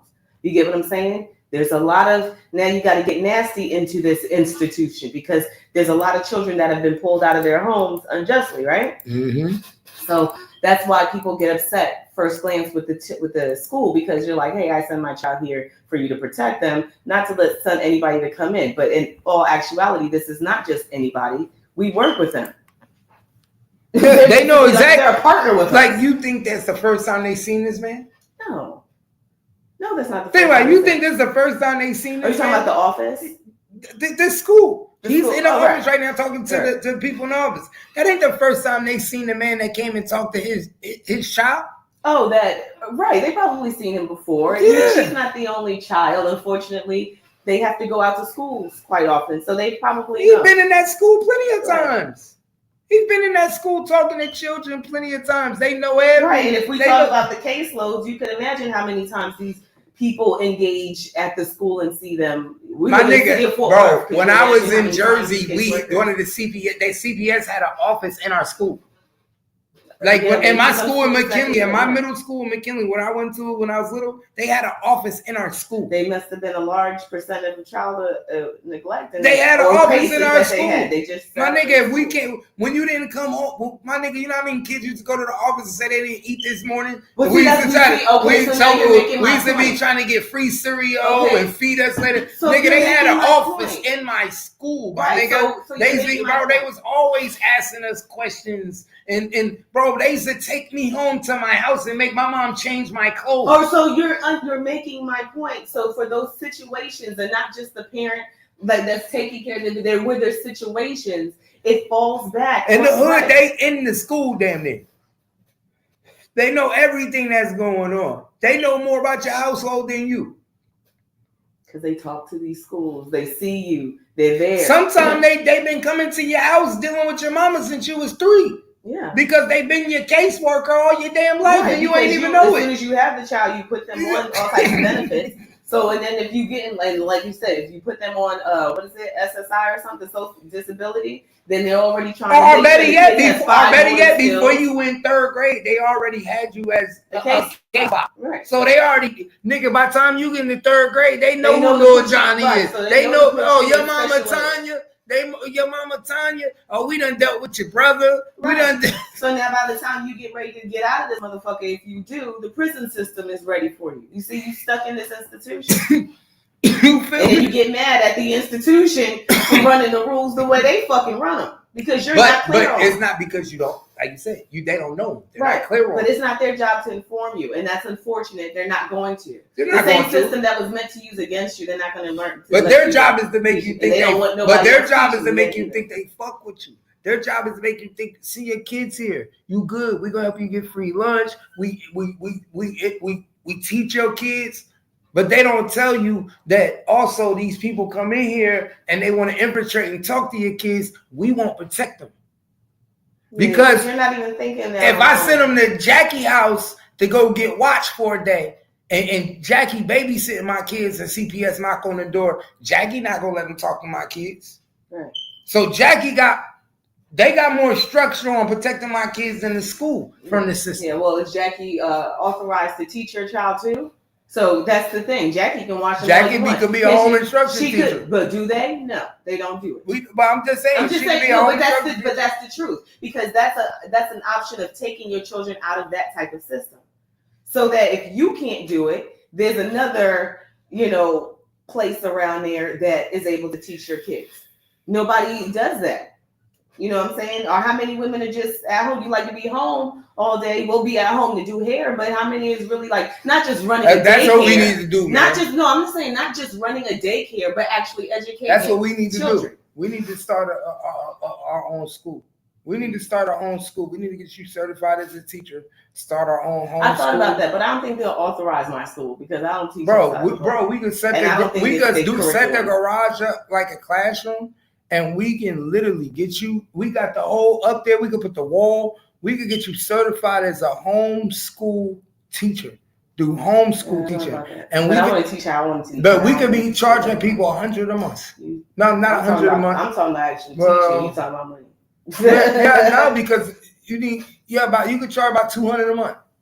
$200 a month per child. You get 40 kids. You do 2 sessions a day, 40 kids. You make about $8,000 a month.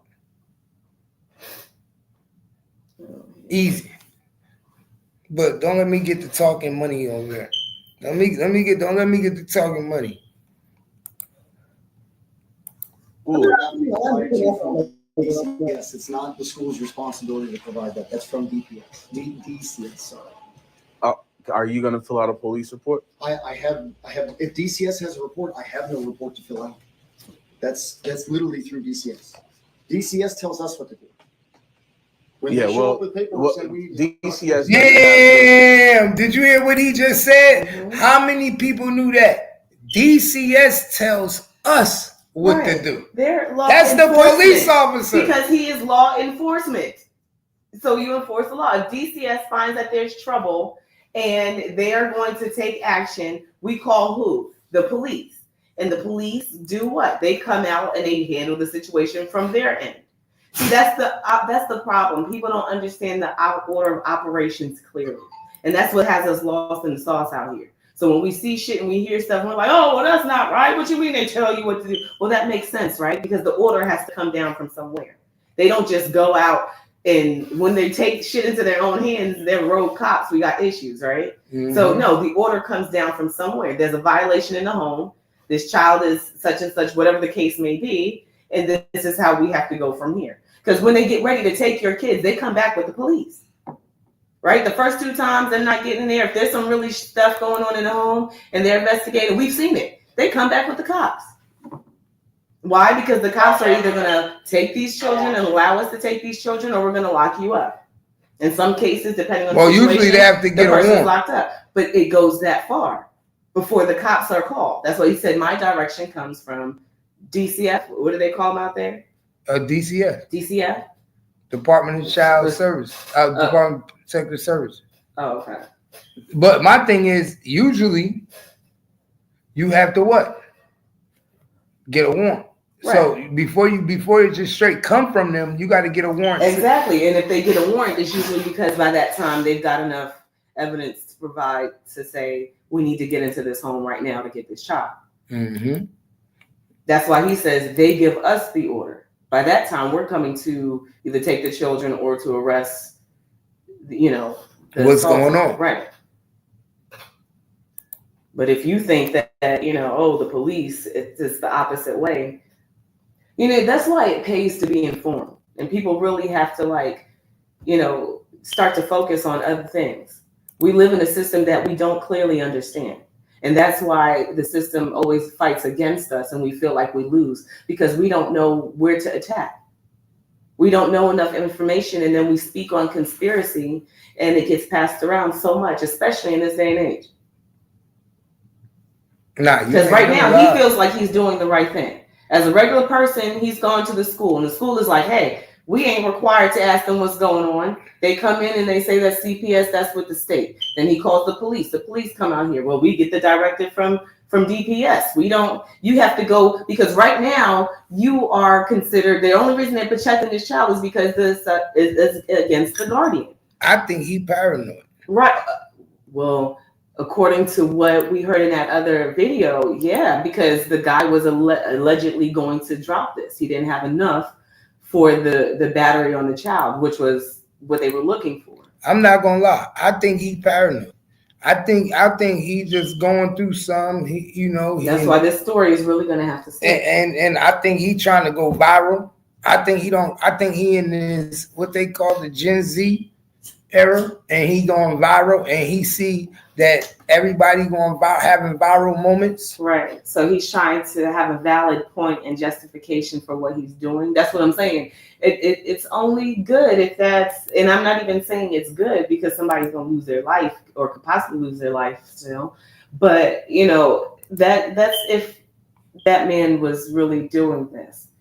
You aren't even giving us that much information. We're really just insinuating with you. Yeah. Nah, he ain't, and that's why I think he trying to he doing that to justify his action. Yeah. I don't think he really know what the fuck he doing. It's to justify his action. Jurisdiction over me and my kids. So I need to know something now. If there was an investigation, cool. But that's not, DCS will not provide that to the school district.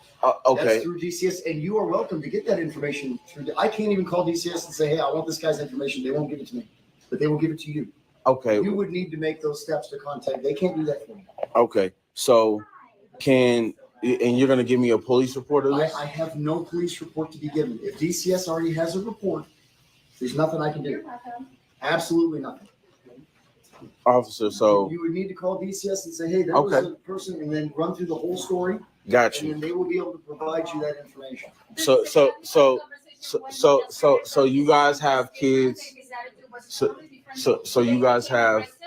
And he even crossed that door and he put my phone to call you guys, which is, totally right. But I've learned there's nothing else that I can share. And he cannot talk to me the way he's talking to me. He cannot video record me. The video recording thing is going to go as far as it can go. So. But I'm just letting you know. This is a public entity. I'm just letting you know that this is exactly the same thing as yesterday with different tones and different words. Okay, so sorry, man, but we've established how can. Okay. So they saying this man is a very aggressive man. This is not going to help him. She's like, he cannot talk to me this way, which means he was probably disrespectful. She said yesterday he was disrespectful like this. We're showing character. So now his character is coming out. The character is just going to fuck him up in court, man. Because all these videos, even the videos he record, this is what people don't understand. Anything you say or do can be used against you in the court of law. What is he doing? Recording himself. Mm-hmm. But the argument is progressing there. You get what I'm saying? It's not just for the concern. This is day 2 that he's there. Day 2. So they've already told him. And I don't think he had intentions to bring in his kid to school. I think he's using that as an excuse to further the argument. Why my daughter don't want to go to school? Man, your daughter go to school. Come on, she's in the other child. She's in 3rd grade. Send her to school. You don't want to send her to school because you want to use this as to keep the argument going. Right, because if I was in the office, if I felt some type of way, I'm sitting up in here, I'll be telling them, well, this is why I feel this, man. Whether I feel like my daughter was violated. Or is it just that she was in the room talking to someone? Because we're insinuating that, because why would we, if a little girl and a man in the room, that CPS has been buzzing around, why are you, so they will possibly come. We all know how this goes, right? They may come back. So are you really that upset because they're continuing to investigate? That's the conference room. That's where everybody goes. Something happened. That's the conference room. That's where everybody goes. That's the conference room. That's the conference room. So let's see what happened, y'all, when he talks to the caseworker. Now he gonna talk to the caseworker, y'all. He gonna set up a meeting and talk to the caseworker, y'all. Hour-long conversation that was on Facebook Live to 8 viewers. Andre. Information for you, but my birthday is 7/3/92. 7/3/1992. Mm-hmm. And you have a sister? No, I don't.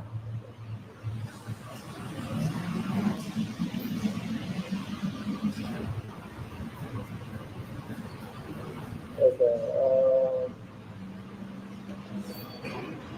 So, do you have a mental health? Now, peep this, y'all.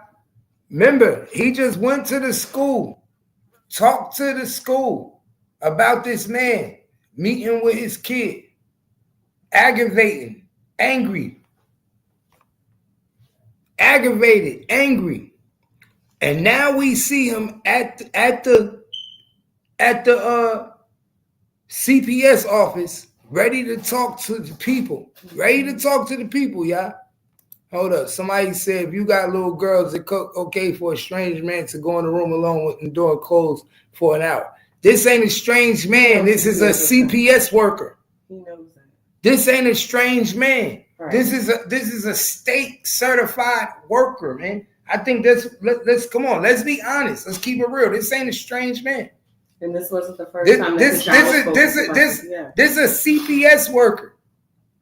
This ain't the first time these CPS workers go into schools every day and talk to these kids. These ain't strange men. They got badges, they got IDs, and in most states it's videoed and audio. And in most states, when a CPS worker comes to the school and have to talk to your child, it has to be videoed and audioed. So we got to remember, it's not a strange man. This is an employee of the state. That's just like saying if a police officer come talk to your child, am I going to be upset with the police officer that comes to talk to my child in a room? I can't be mad at it. I'm going to come beat up the police officer for talking to my child.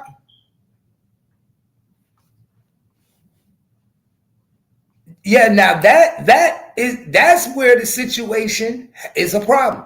Now that is where the situation is a problem. That there was no camera and audio. That's where I say there's a problem. Now that's where I say there is a problem. That there wasn't no camera and audio. That's why I understand his frustration. Do I think he handled it right? No. But yes, I understand his frustration. But I only understand his frustration under the pretenses if his child told him something happened to me. Right. Now, if your child tell you something happened to them, then my nigga, I understand. Hold cold-heartedly, my nigga, handle your business. But if the other side of that coin ain't that, my nigga, then you crashed out. If the other side of that ain't, yo, this nigga came in here and just talked to my child, then come on, my nigga, now you really can't protect your child. You see what I'm saying? Because you just crashed out over a conversation from a state employee. And your daughter's in 3rd grade, my nigga. Guess what's gonna happen in the long run? It's a whole lot of motherfuckers that you got to worry about in 10th grade, 11th grade, 12th grade, 13th grade, nigga, college, when she become a grown woman, that you going to miss all that now. Because you crashed out on a state worker coming to talk to your daughter in 3rd grade. Hey, hit the stream, y'all. Hit the link. Hit the link.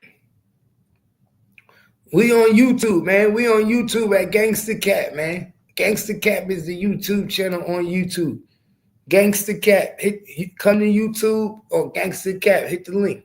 But I just, man, let me play a little bit more of this video. Hit the link. We on YouTube.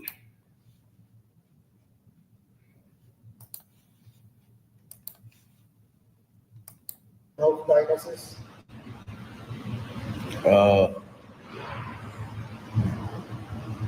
A mental health diagnosis. No, taking too long. Bro, it's taking them too long to answer that question. The CPS worker asked that nigga, do you have any mental health diagnoses? And this nigga is taking so long to answer the question, bro. It is not hard to answer the question.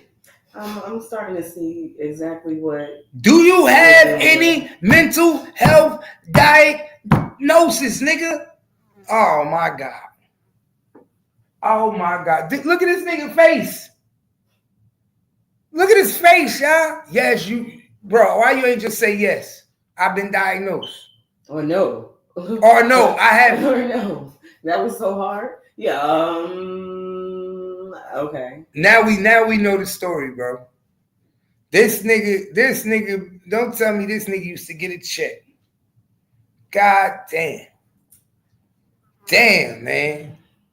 It's deep. I tell you, it's always deeper than what you. Mental health is real, my nigga. It really is. Mental health is real, my nigga. It really is. Mental illness, what they say, mental illness is real. And mental illness is not like a one-time thing. It's not like a one-time fix. I'm starting to learn that as you learn and grow, you got to roll with the punches.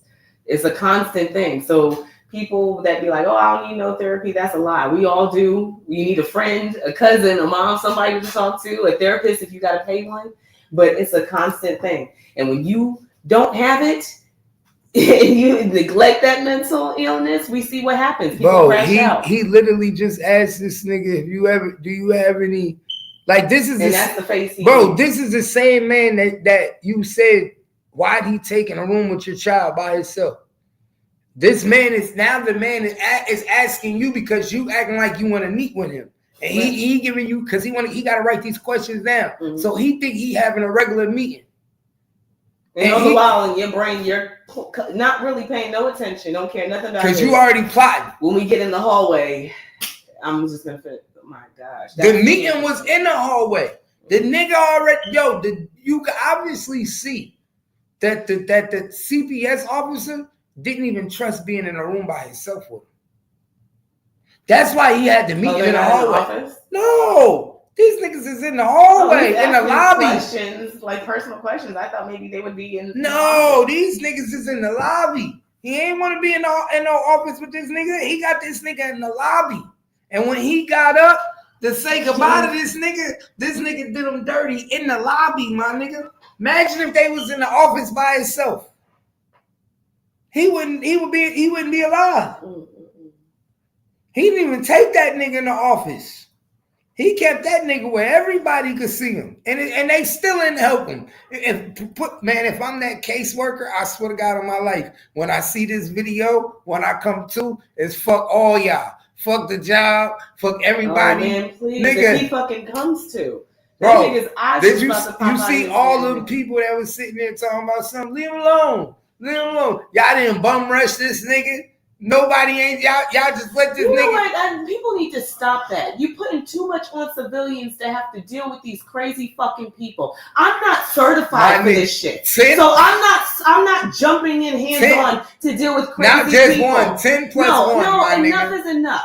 Stop asking the public to do shit that the cops is afraid to do. Because when the cops do it, we like, oh my God, he beat the shit out of the guy. Or he chased him down. But you ain't out there fucking jumping for these crazy people neither. So don't ask me to be conducting business in the lobby and I turn around and some crazy guy is why do I put myself in that position so he could choke me too?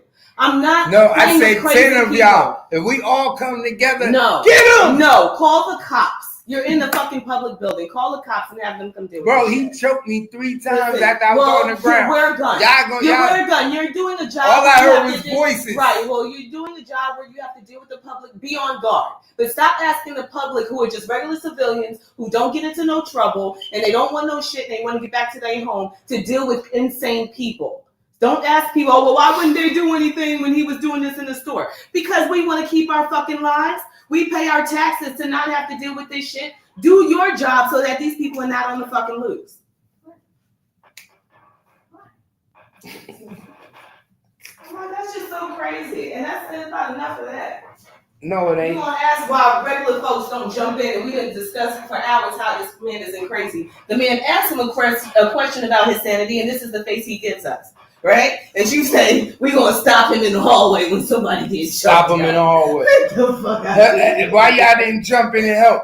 Because we ain't certified with them. Ain't nobody want to jump in and help. Listen. Check this out, yeah.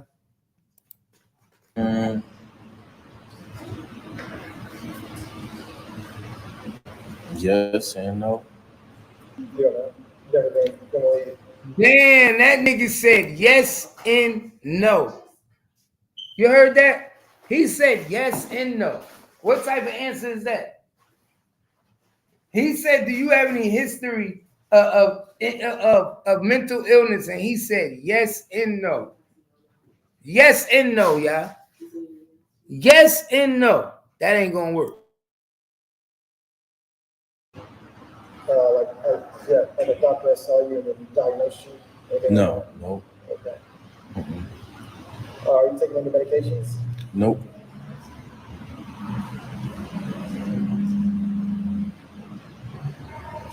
Do you have any health concerns? Any health concerns? Like No. physical health concerns? No.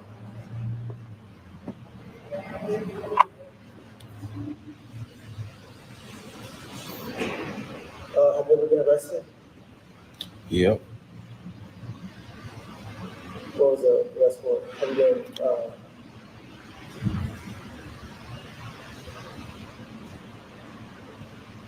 for what? I was accused of aggravated assault. From another person or just a who? Who accused me? Yeah, The state.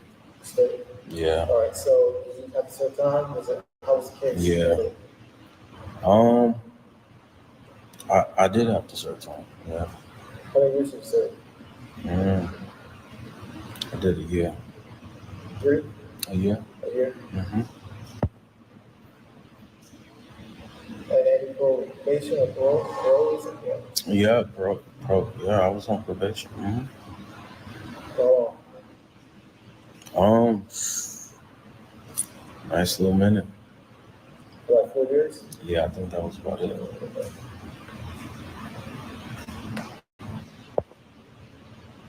And what year was this?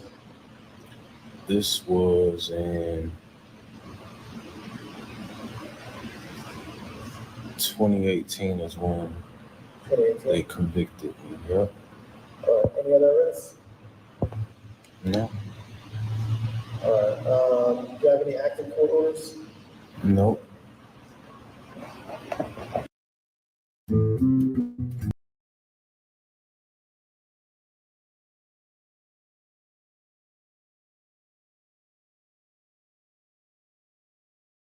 Do you have any family court orders? Nope.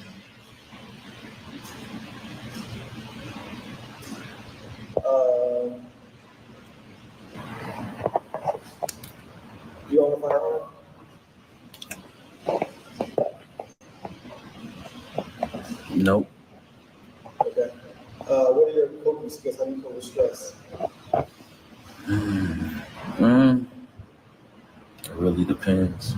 What's up? So it really depends. Depends. Mm-hmm. Well, what's your like normal way of coping with stress? You chill out, watch TV, or work out, or Yeah, I probably work out or something. Yeah. work it out. Okay.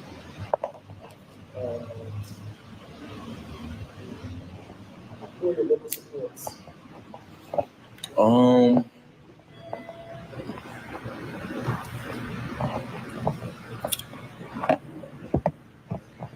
God.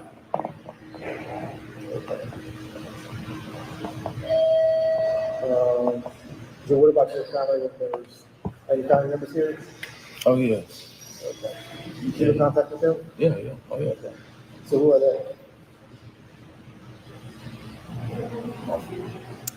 My family. Yeah, you got the mother, sister. Yeah. You Stuff got like that. brothers and sisters here?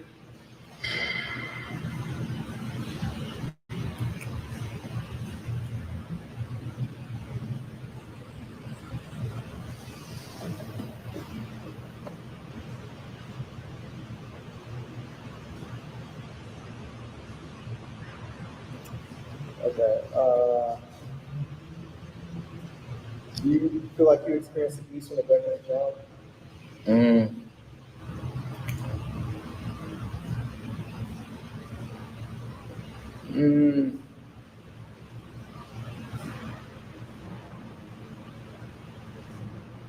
That's to be determined.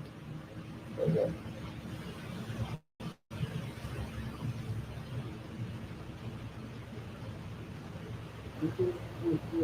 Hey, so as y'all can see, hey, look, y'all. As y'all can see, he talking to this dude so calm. He talking to this dude so nonchalant. Like he don't give a fuck about nothing. Like he never one time said anything about what happened to his daughter. Nothing. He don't care about nothing. Nothing. He's just calm. He just answering the questions. Just answering the questions. And remember, I told you he in the lobby. You see this? Look, they in the lobby. You see that? That's the front door of the lobby right there. This is the front door, the sign. He doing all this in the lobby. You see? Mm-hmm. Front door, everything. So the guy wanted to make sure he was where cameras was, because he didn't trust him. He didn't trust him. He could probably send. I mean, he do this every day. So. Oh, come on, yeah. He sensed when somebody had a problem with him. I'm pretty sure the school notified them, like, this guy is here tripping. He's come up here twice. They could have reported back because remember, they don't know what's happening. This little girl can be getting beat. So I'm pretty sure if they work hand in hand, then they was like, we've had incidences. So watch this, y'all. Well, it's not the way we introduce ourselves. We investigate allegations.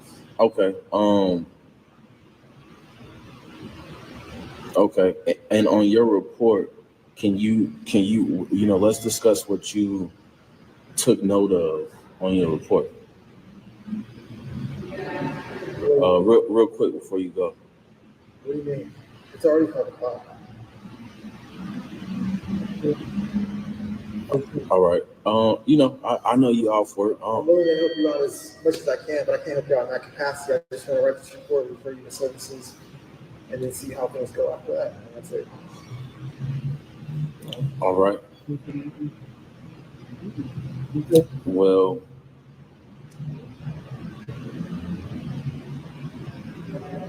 okay. See, at this moment, Oh, at this moment, he already deciding what he gonna do. He know what he gonna do. He know he want to do something. Right, because there's nothing that you gotta wait. You know what I'm saying? There's nothing else. But remember, he's still off of the pretense that this man did something to his child. Or is he still letting that float around? Or is it just the fact that he never said nothing to this man? That's the issue. Because he never once said nothing to this man. What did you do to my Or try daughter to in that file a room? report against him. Did he do that? But my point is he never saying nothing to this guy. Now you're in this man's face. You're not saying, okay, now I want to ask you. Now I want to ask you. Yeah. What did you do to my daughter? What ignited you? It's one thing to think it, but why you ain't confronting them about it? Why you ain't saying it? Why you? What is the secret? What is the secret right now, my nigga?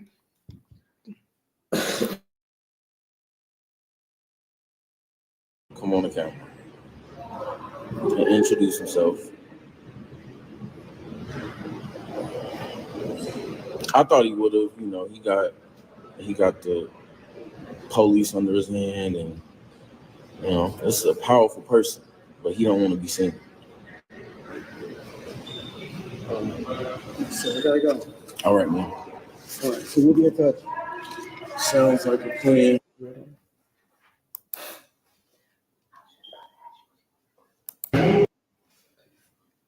What they don't show, what's not going to be shown is he's going to attack this guy. It's not going to be shown for YouTube purposes. It can't be shown on YouTube, but he's going to attack this guy, yeah, and he's going to choke him out. This is the aftermath.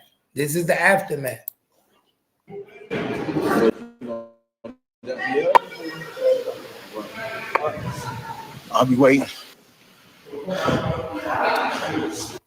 This is the aftermath. Hold on, y'all. Yo. Hello. Good afternoon. That was work getting in just now. Oh, how you doing, Sasha? Good. That was work. What? Getting in. I had to go through my phone. Yeah, I was trying. I missed a lot just now. What you think about this situation? I was saying, like, I could understand what dude did. I understand that. Was it right, though? I'd say no, simply because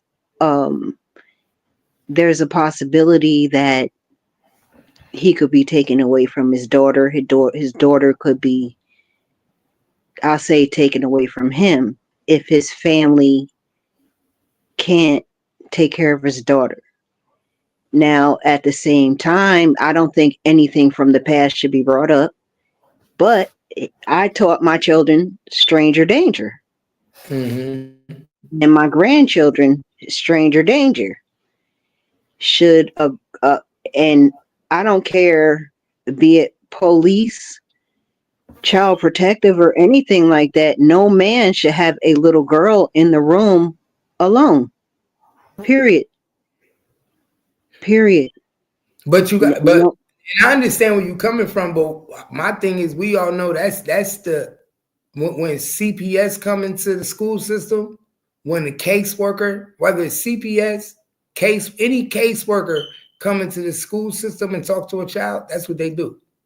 Now, do some rooms nowadays have cameras in that room already? Some rooms have cameras already. The schools already have a camera at the ceiling, on the ceiling. We don't know if a camera was in there, but we dealing with a school. You see what I'm saying? Mm-hmm. So it's go ahead, say that. And I was going to say, if anything, like, and it goes down to even with the doctors and adults. I know that when I go to the doctors, I have a male doctor. There's always a woman in there with me, a woman nurse. Mm-hmm. So there is no excuse to where some woman, a teacher or another principal or someone should have been in there with the little girl. Point blank. No excuse. I definitely believe that. Yeah, I definitely that there should never be a man in a room questioning a little girl by themselves, no camera and no audio. Right. Definitely, I believe that. But what we also got to see now is, was that conveyed to the father? Exactly. And that's what from the video, that's what I see that he was asking. It's almost like he was implying that, but he never asked. Like he was Right. implying as if like why you take my daughter in the room by herself, but Exactly. he never asked the dude what happened in the room with my daughter. Did you touch my daughter? Or Right. he never said nothing. Right. And from what I got from it too, like why, from my understanding, is they never even, like the other adults at the school didn't tell him that Child Protective came and even talked to her. The little girl went back and told her. And that's Told what him. my wife That's was another. They don't have to tell you. See now, me, if I worked at the school, especially because it was a man that took the little girl in the room, I would have said something. You see what I'm saying? They don't have to tell you. And that's why I was telling Kimmy, I was like, do we think is that the issue? Should that be a change in policy? Should we have more policy changes? Should it be okay for a school not to notify you that your child is being talked to? Right. Because that really is some stranger danger thing. Because mind you, we teach our children, don't go with strangers, don't talk to strangers, don't do this, and this. But it's okay for someone to just come into school and talk to your child, take your child. No, that's not cool. It's confusing to the children. Period. What you think, Kimmy? I think it is. We do teach our kids, stranger danger, because we're still thinking from an element that, say a guy comes into the school and he's flashing a badge, the school asks no questions, and now you've got some pedo sitting in the room with your child. Thank you. So there are those aspects. That's why I said he's right in asking these questions, but the way he handled this situation was not right. He was on the right path. Of course, a lot of us start at the school. The school doesn't give us the answers. They direct us back to DPS. The officer can't give you but so much. So now your issue is with DPS. If it is sexual assault, like you say it is, then you need to be handling your daughter. Take her to the doctor. Get something to confirm this, because now we can confirm my child's been touched. He didn't give us but so much to go by, because we're so concerned with sitting in the room with the man. So and CPS ain't gonna give you no answers. CPS is not going to give you answers. Right. They really don't. So so now that's why I say it's going to be another side of this coin. That's the only side of this coin that could even help him in this case. Right. That's something unfortunately could have happened. And then flip side, your child, okay, to just take your child to the doctors. Do you know how that messes with a child's mental? Too much. Too much. That's what I was saying earlier. This whole situation is based on the conversation that he had with his child. So unfortunately, the child is going to have to relive this, a lot, because this man almost lost his life behind, a alleged accusation. What if she led him on inappropriately? Well, no, that's what I'm saying. Just her experience now with already dealing with CPS, going into the room, already scared her because she told her father, right? Being pulled out into the room, being questioned about your parent, someone you love, all of these things to a child. Now, because her father went to this extent to base his story on, they're going to have to continue to speak with her. They're going to have to find out what she said that made him feel this way. So they're going to ask her, did this man touch you? They're going, like I said, they'll send in a woman counselor at this point to make her feel more comfortable to get these questions. Now it's going to be more invasive, and she's going to have to go through a lot now. So it's unfortunate. Yeah, it's just and not only that, she's going to have to testify on the stand. Right. She's going to have to get on the stand. This third grader now, by the time she's in sixth grade, is going to be on somebody's stand testifying. And who nobody's, of course, she's not going to want her dad to go to jail. So by then she's going to be in her dad saying that, yes, I told my dad this. I told him he did this. I told him he did that. Even if it wasn't even true, they're going to leave the presumption and make it think that she told him that he was sexually assaulted or something happened to her to made him go into rage. Right. I don't even think she may not even have said anything happened. She may have just said that this man had me in the room talking to me, asking me questions. Oh no, I believe you. I believe you absolutely. But And guess became what? upset. But guess what? The defense attorney is to sauce it up. His job is to make it seem what it ain't. Right. So he got to make it juicier. Right. He's gonna make it seem like she led him. She led him to believe. He's a father, a single father taking care of his daughter that would do anything that a father would do in this situation. He was emotionally distraught. He was under the pretense that his daughter was just assaulted. Right, and that's why I said they're gonna try and speak with the young girl, because what she said is going to be very relevant in how what she say from further on is going to be whether her dad is coming home or he's going to spend the rest of his life in jail. Right, right. Because people get off on the crime of passion every day. And this is a clear case of crime of passion if you can prove that he was led to believe something happened to his child. And I would have, like, I'm sorry, but please don't have no reason. I would have too. And another thing too, me personally, why do you have why would you, any adult, be talking to a 9-year-old? Like, what kind of questions would you be asking a 9-year-old? Well, like, how can you be tripping them up? Like you're confusing a 9-year-old, especially without no video and audio. Right. That's why I say without no video and audio, anything you say could be he say, she said. You can lie and say she said this and she never said that.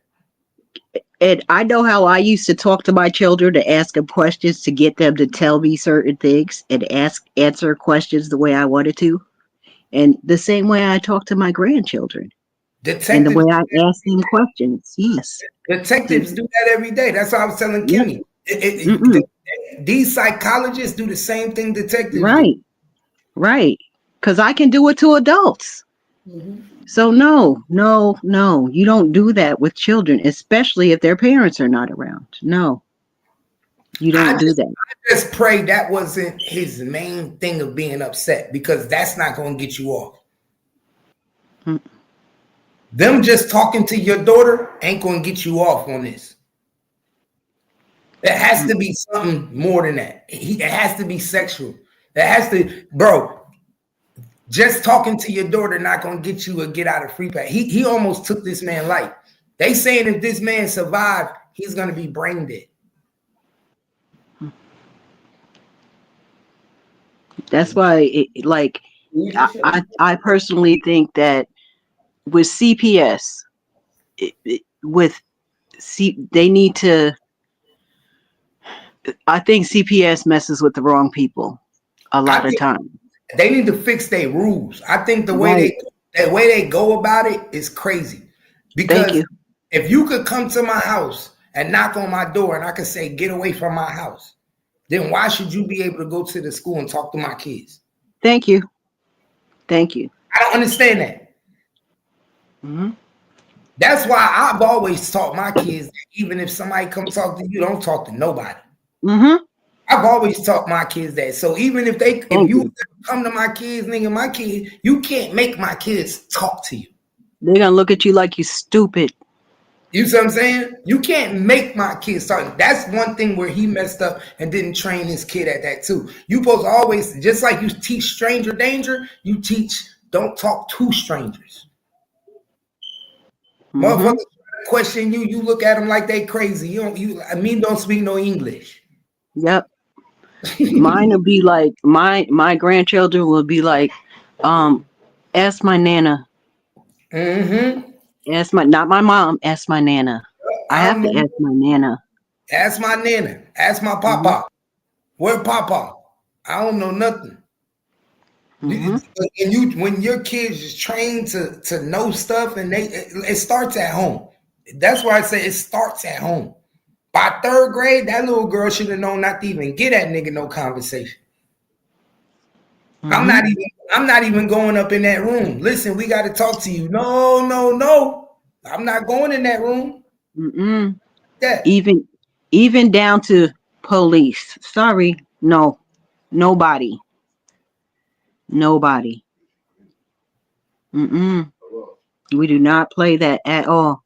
And the worst thing about it is now he can't even be there for his daughter because she only in Right. 3rd grade. And he's a single father. He was a single father. And that's probably another reason they got people coming at him. Because he's a single father. Yeah, and he was an aspiring rapper. They say he was an aspiring rapper, so you know what type of heat come with that. You got all types of heat coming at you. And then they're trying to bring up his past and stuff like that. What does that have to do with right now? What does that have to do with right now? No. I pray it's another side of the coin, because if not, they're gonna try to fuck him because this was a state employee. Because this was a state employee, oh my God. And I wish he didn't have it on camera. I think that's not, I wish he didn't video so much. Because he fist bumped him and then grabbed him up. But if it's some sexual activity involved, like I said, right, Kimmy, if it's some sexual activity involved, he gonna get off. Because wait, hold on. Wait, who fist bumped who first though? Even though the father put his hand out first. No, he said you ain't gonna give me. The father said you ain't gonna give me a fist bump. He said you're not gonna fist bump me. Did the man fist bumped him? For the father put his hand out.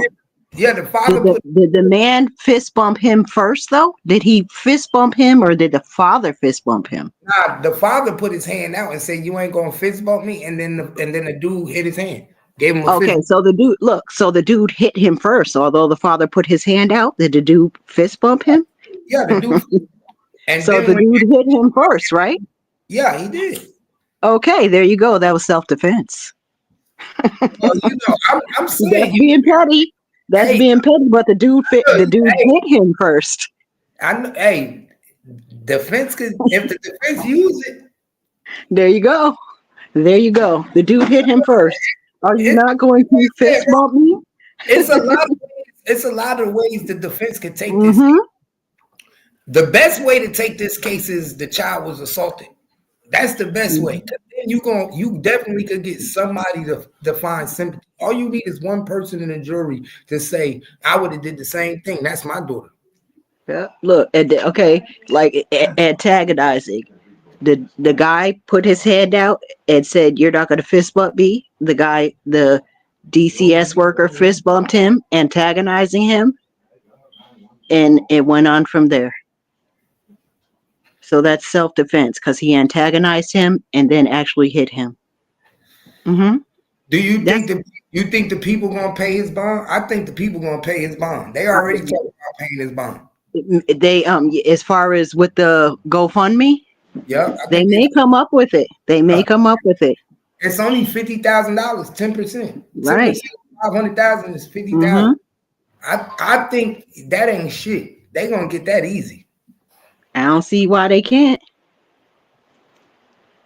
This is gonna be a crazy case. I think this case right here is gonna change laws in the CPS system. The way they handle kids, the way they do that, I think this is gonna change shit. I really do.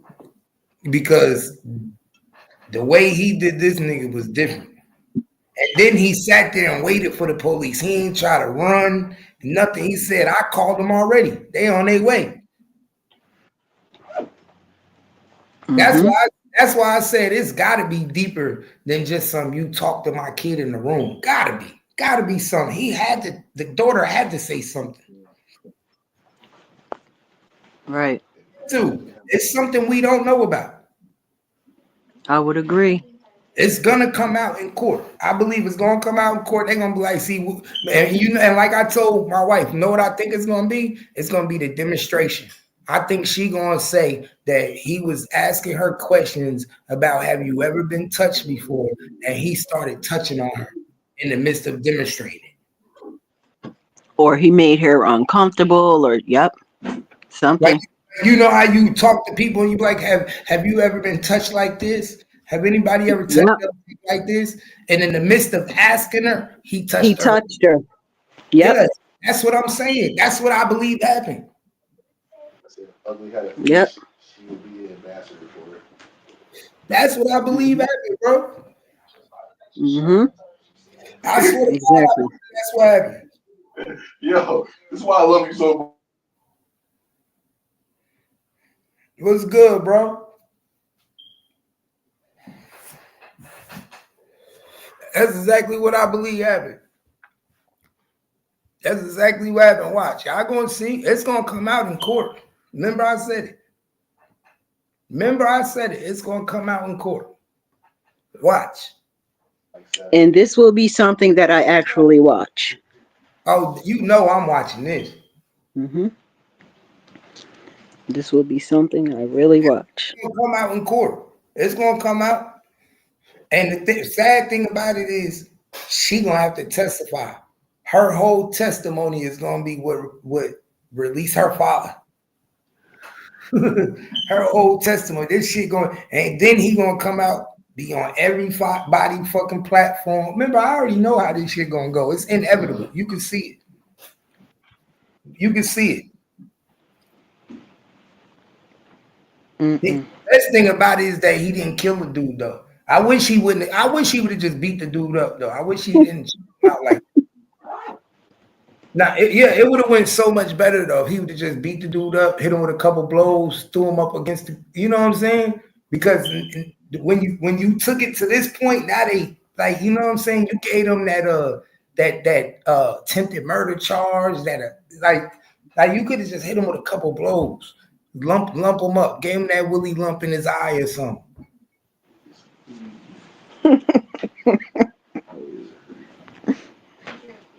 That's true. Yeah, but That is true. he didn't give a fuck. So, you know, I understand, but damn, because you got to really, because I don't know where the mama at. So if you got custody of the daughter by yourself, that's you in a fucked up position now. Who's gonna have custody of the daughter? Who He gonna needs have 54. So it's like 500. Yeah. Now you can't even be there for your daughter. Yeah, he got to go for me. Like, you see what I'm saying? Now who gonna be there for your daughter? Right. Well, from my understanding, there's an aunt. From my understanding, there's an aunt. So hopefully the aunt has her right now. And she can't go back to that school now. Now she got to leave school. Like, you can't go back to that school with everything that's going on. You know what I'm saying? Now every teacher know your dad what he just did. Now this shit gonna be national news. This shit is crazy, bro. That daughter, she got to go through all the attention. Hopefully he get out on bail. He got to get out on bail. And then there are people saying, I'm not sure, are saying, oh, she didn't want to go to school anyway and stuff like that. I don't think so. Nah, I honestly think something happened in that room. Mm-hmm. Bro, I saw the way his hair looked when he was getting choked, man. He looked kind of different. Mm-hmm. I saw that too. He had like a little string with the little braid, and I'm like, I was like, what the fuck? I thought it was a female at first. Mm-hmm. That's why I said, hold up. I know looks could be deceiving, but I just saw something different.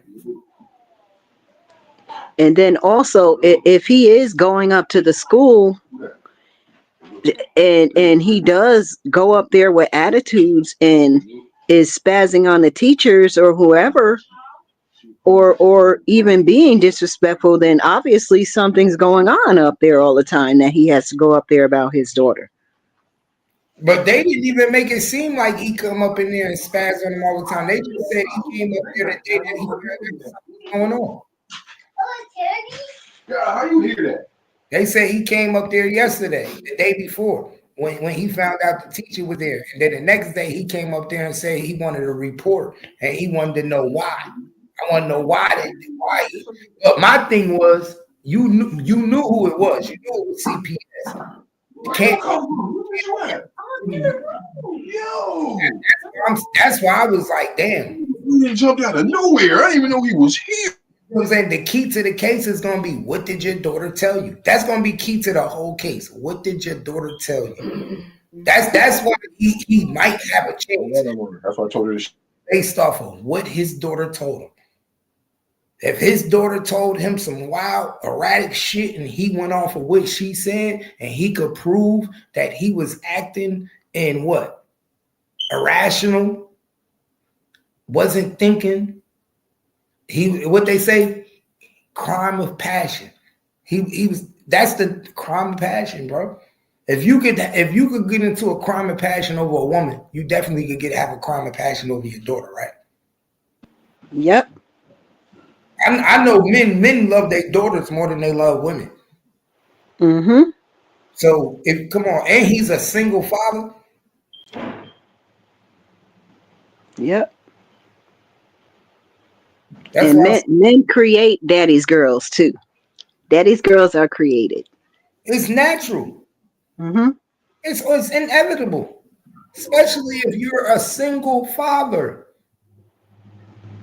That means you doing hair, you taking her to all the hair appointments, you taking her shopping to buy her clothes. It's inevitable. Teaching her about boys, what to look out for, all that. And then if he's the type of father that's teaching her what to look out for, and then it happens at a school. And for her to know to come back and tell you, okay, this man came and had me in the room and was taught, yes. And that's what's going to be the most, like my wife said, like Kimmy, like you said, that's going to be the heartbreaking thing, because she know what she said to him caused him to be locked up. She'll forever have to know that my conversation with my dad caused my dad to go to this extent. And told him with no hesitation, yes. But then this is my thing, and this is what his defense attorney going to say. Y'all tell us to not be scared to talk. Y'all tell us not to be scared to tell your dads when someone is trying to hurt you. What is he supposed to do as a father? Was he not supposed to protect his child? I know I would have. I just wouldn't have broadcast it. I just wouldn't have broadcasted it. But I probably would have did worse. I just wouldn't have broadcast it. I would have waited for him to come outside the place. But that's how I know it's something deeper than what we know, because he didn't give a fuck. And he did it outside. I mean, he did it inside the lobby. You think he didn't see cameras in that lobby? He made his mind up. I'm going to jail for mine. He literally made his mind up. I'm willing to do whatever I got to do. What we doing today? So I don't think he give a fuck. He might be one of them niggas that go to court and just be like, bro, my daughter told me this, told me that. I'm going to take, like, bro, he going to be one of them niggas on the stand, like that don't give a fuck. I don't think he going to be like one of the niggas that say, I'm sorry, I made a mistake. He'll be like, no, my daughter told me this happened, this what happened, and this what it was. Look what he did after he did it, y'all. Check this out. Check this out, y'all.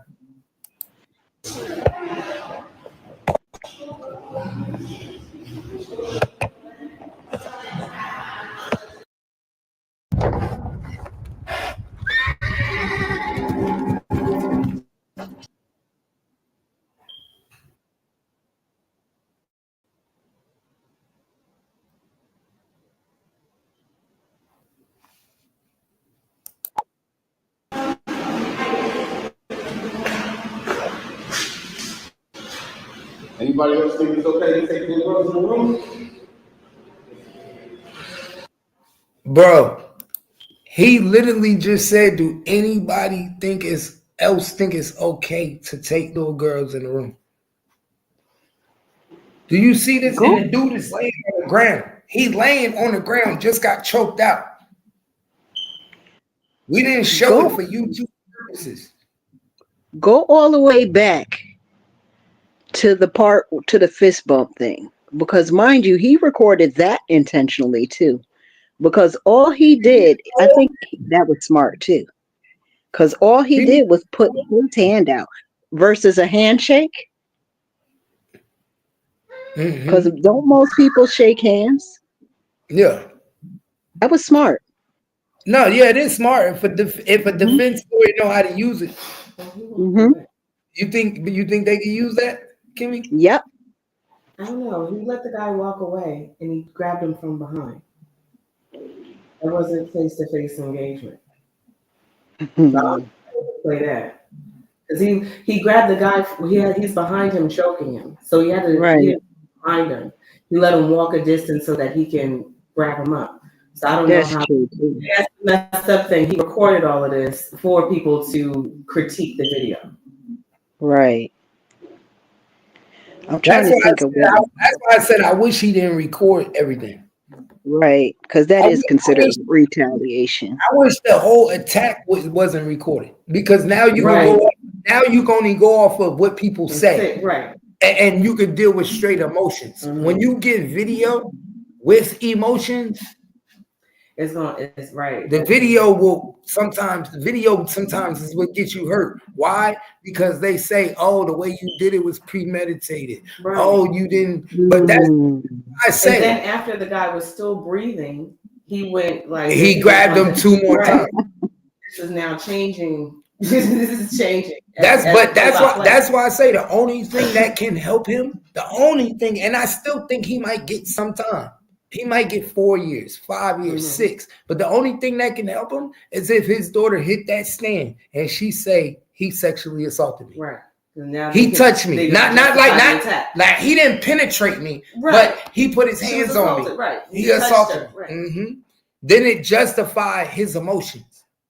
It justified why he went crazy. In there. Exactly. He might even get off. You might find one person in the jury that be like, you know what, I can't find him guilty because I would have did the same thing. Get all of that, they're gonna have to talk to her, and she's gonna have to go do all of it. She the key person right now. If that was my daughter, man, if that was my daughter, I would hope the auntie, the uncle, everybody know to be telling her ASAP, hey man, he did something to you. He touched my God! Because you gotta make her know already what to say early. Even if he didn't, I need you to play the game. I don't even think you have to do that. I don't think she would have to do that, simply because if she goes in there being innocent, everything that she said to her dad, as long as she goes in there innocently, they'll know. Because mind you, remember, they have people that watch and know the truth. And people are going to watch. And at the same time, like you're right. And at the same time, it ain't what he know, it's what he thought. It ain't what he know, it's what he was under the impression. Yep. And his impression is my daughter is in the room by herself with a strange man. Right. And obviously his daughter felt some kind of way and was uncomfortable. To the point where she said, I don't want to go to school no more. And if I'm him, and you know the defense lawyer gonna be like, he's a street guy, he's a tough guy, he's a father figure, he's a protector. What do you his emotions ain't your average emotions. He tells his daughter to stay away from people, and then exactly what happens. You think he ain't gonna react?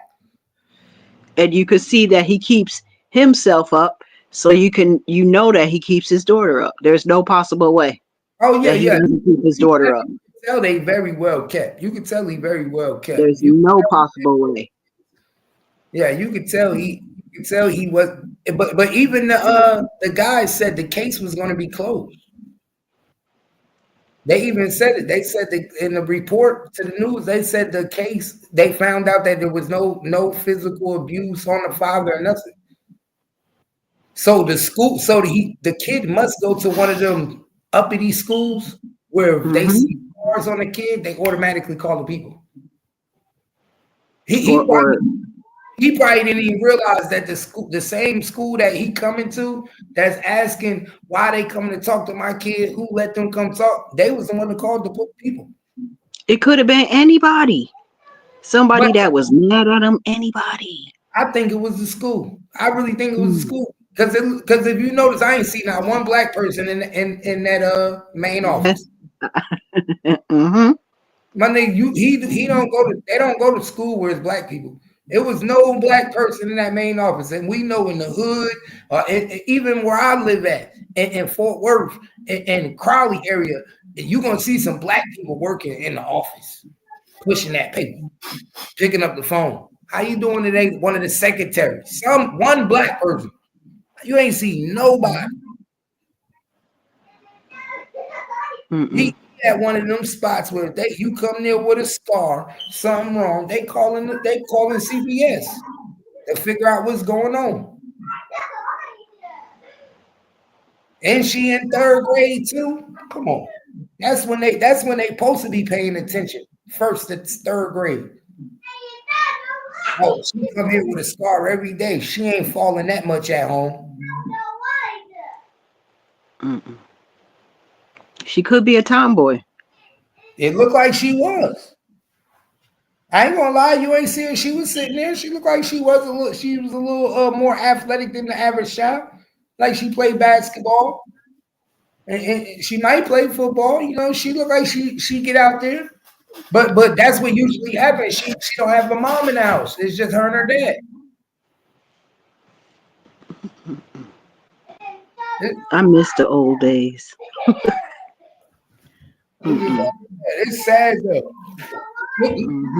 It's almost look at this film. Look what the rest he said. Look, check this out.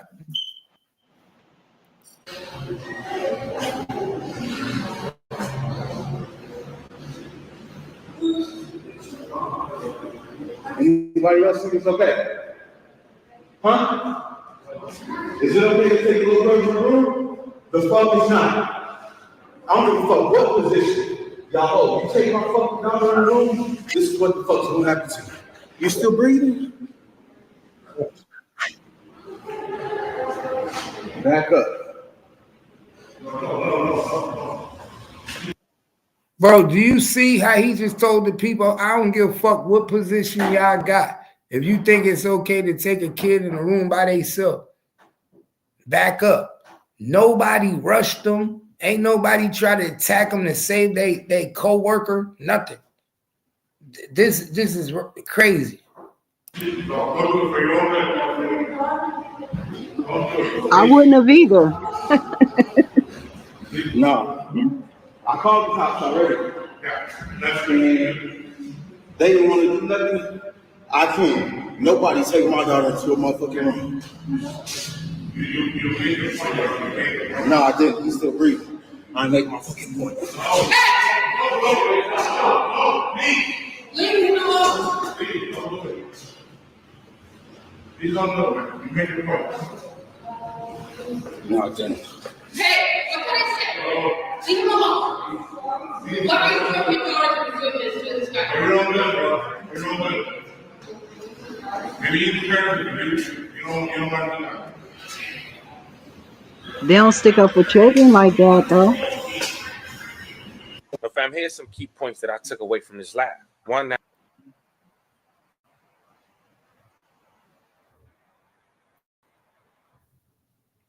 That's crazy, man. That's crazy right there. I ain't never seen no work like that in my life, man. That's crazy. They're gonna have to switch this shit up. After today, hopefully, man. Whoo, this is gonna be a big case, man. Nah, this is gonna be something crazy. And they better not start talking about arming CPS workers. No. Oh, No, shit. No. I wouldn't be surprised. I wouldn't be surprised. I'm surprised CPS workers ain't armed. You ever thought about that? I'm surprised CPS workers ain't armed. Since they state employees, I'm surprised they don't wear guns. Probation officers wear guns. I'm not sure. Do they? I don't know, because I know I don't think so. They make house visits. They should be wearing gloves too. This shit crazy though. This shit, but we about to get up out of here, man. I appreciate you for tapping in. All right, thank you. Nice No, meeting you guys. Yeah, definitely. Hi, Kimmy. I'm Sasha. Bye. Yeah, my sister's name is Kim too. yeah, y'all come back and fuck with us, man. We on YouTube, man. Gangsta Cap on YouTube. All right, thank Yeah, you. We over here. We be every day. We just chop it up, breaking shit down. Appreciate you. Hey, man, I appreciate y'all for stopping through, man. We about to get up out of here, man. We up out of here. Y'all already know what it is, man. You already know.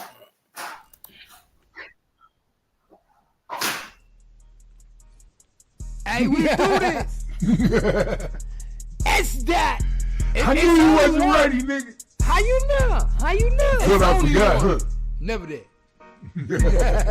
Talk to him. Never that. I feel some Really? type of way Really? with things though. For some reason, y'all think it's a game to a nigga bring them things out. Ain't been I there. got a problem, I'ma let the nigga know. I be on a mission, the nigga shit I already know. I ain't like none of them niggas, I'ma bring it to them though. Time to get it in, my nigga, I'm coming. Train the gut. I'm the real soldier, the gangster, the nigga, let it go. I be outside with them niggas and never fuck with Let 'em jerk. that you ready, nigga, you gon' have to let me know. I run up in your crib and let about that freak up. Talking about you hood, nigga, you know how I fucking be. I be with them niggas acting like they really never be. Talking about you street nigga, you gon' have to show me. Hit you with that shit you ain't never seen that shit. I'm from Jersey, nigga, the real one, you ain't really Exit it. Talking about you Montclair. gangsta nigga with a Hollow big Crown. gat. I know a bitch that'll come with a big strap. gat. Suck on the nigga, give him neck, you know. Just all like that. that. Dog nigga, I been the nigga, you know me. They don't know I be that. outside with niggas and never Never go go be. be, they don't And go I'm outside. From the hood, Jersey, north side, double clip. Real gangster nigga, you I know run how this these shit shit. go. They on my Used to shit. go Z's up to get my whole fit. Seven I'm a blue. real nigga, you know how this shit is. But mama fell in love with the dick. And supply with the dick. So you know I I'm give her the got dick. shit. Sincere run this money shit. though. Hey, city that I Act Ma run this shit. I don't play no games. I'm from Fort Jersey. Worth yeah, run feel this me, shit. though. Stacking up that money too. I Jersey really run this shit. Get him. Love the way Get I him. move. She say I'm gangster by the way I do. She already Ain't no know. type of talking. You know I'ma keep it really true. Keep it really Niggas true. gon' hate on me for all this shit I really Fucking do. do. Getting to the money, buying houses. Let's keep Keep it moving. cool. Nigga wanna stop me. You gon' have to take me on my I block. wish he would. Ain't nothing like them nigga posted like a mailbox. Mailbox. I could bring that new out. I could bring a shotty too. AK the big thing. You know how I'ma really They do. hating up. A nigga gon' hate cause his bitch be really on my My shit. dick. She know I'm just God body. She know how this shit get 5%. I don't play the games they play. She know I'm in the whip, foreign style. You know the shit that they can keep never that beat. new Now shit. she I know me 'cause keep she know that how it's shit. gonna be. Beat 'em all. See, I'm that nigga, one hell of a G. G. Play the fourth like I'm that nigga. V12. Don't ever fuck with me when I walk up in this bitch. You know I'm I'm one one hell hell of a of a G. G. G. They gonna always hate on me. They gon' always hate on me. But the Why? bitch wait on me. She know I'm just one hell Love of a a G. G. One hell of a G. One hell of a G. What you tell me? They wanna stop me. I'm Never. outside, but I'm really so cocky. Like I'm Rocky. like I'm Rocky. They can't. You already know. You already You know. already know. You already know. You already know.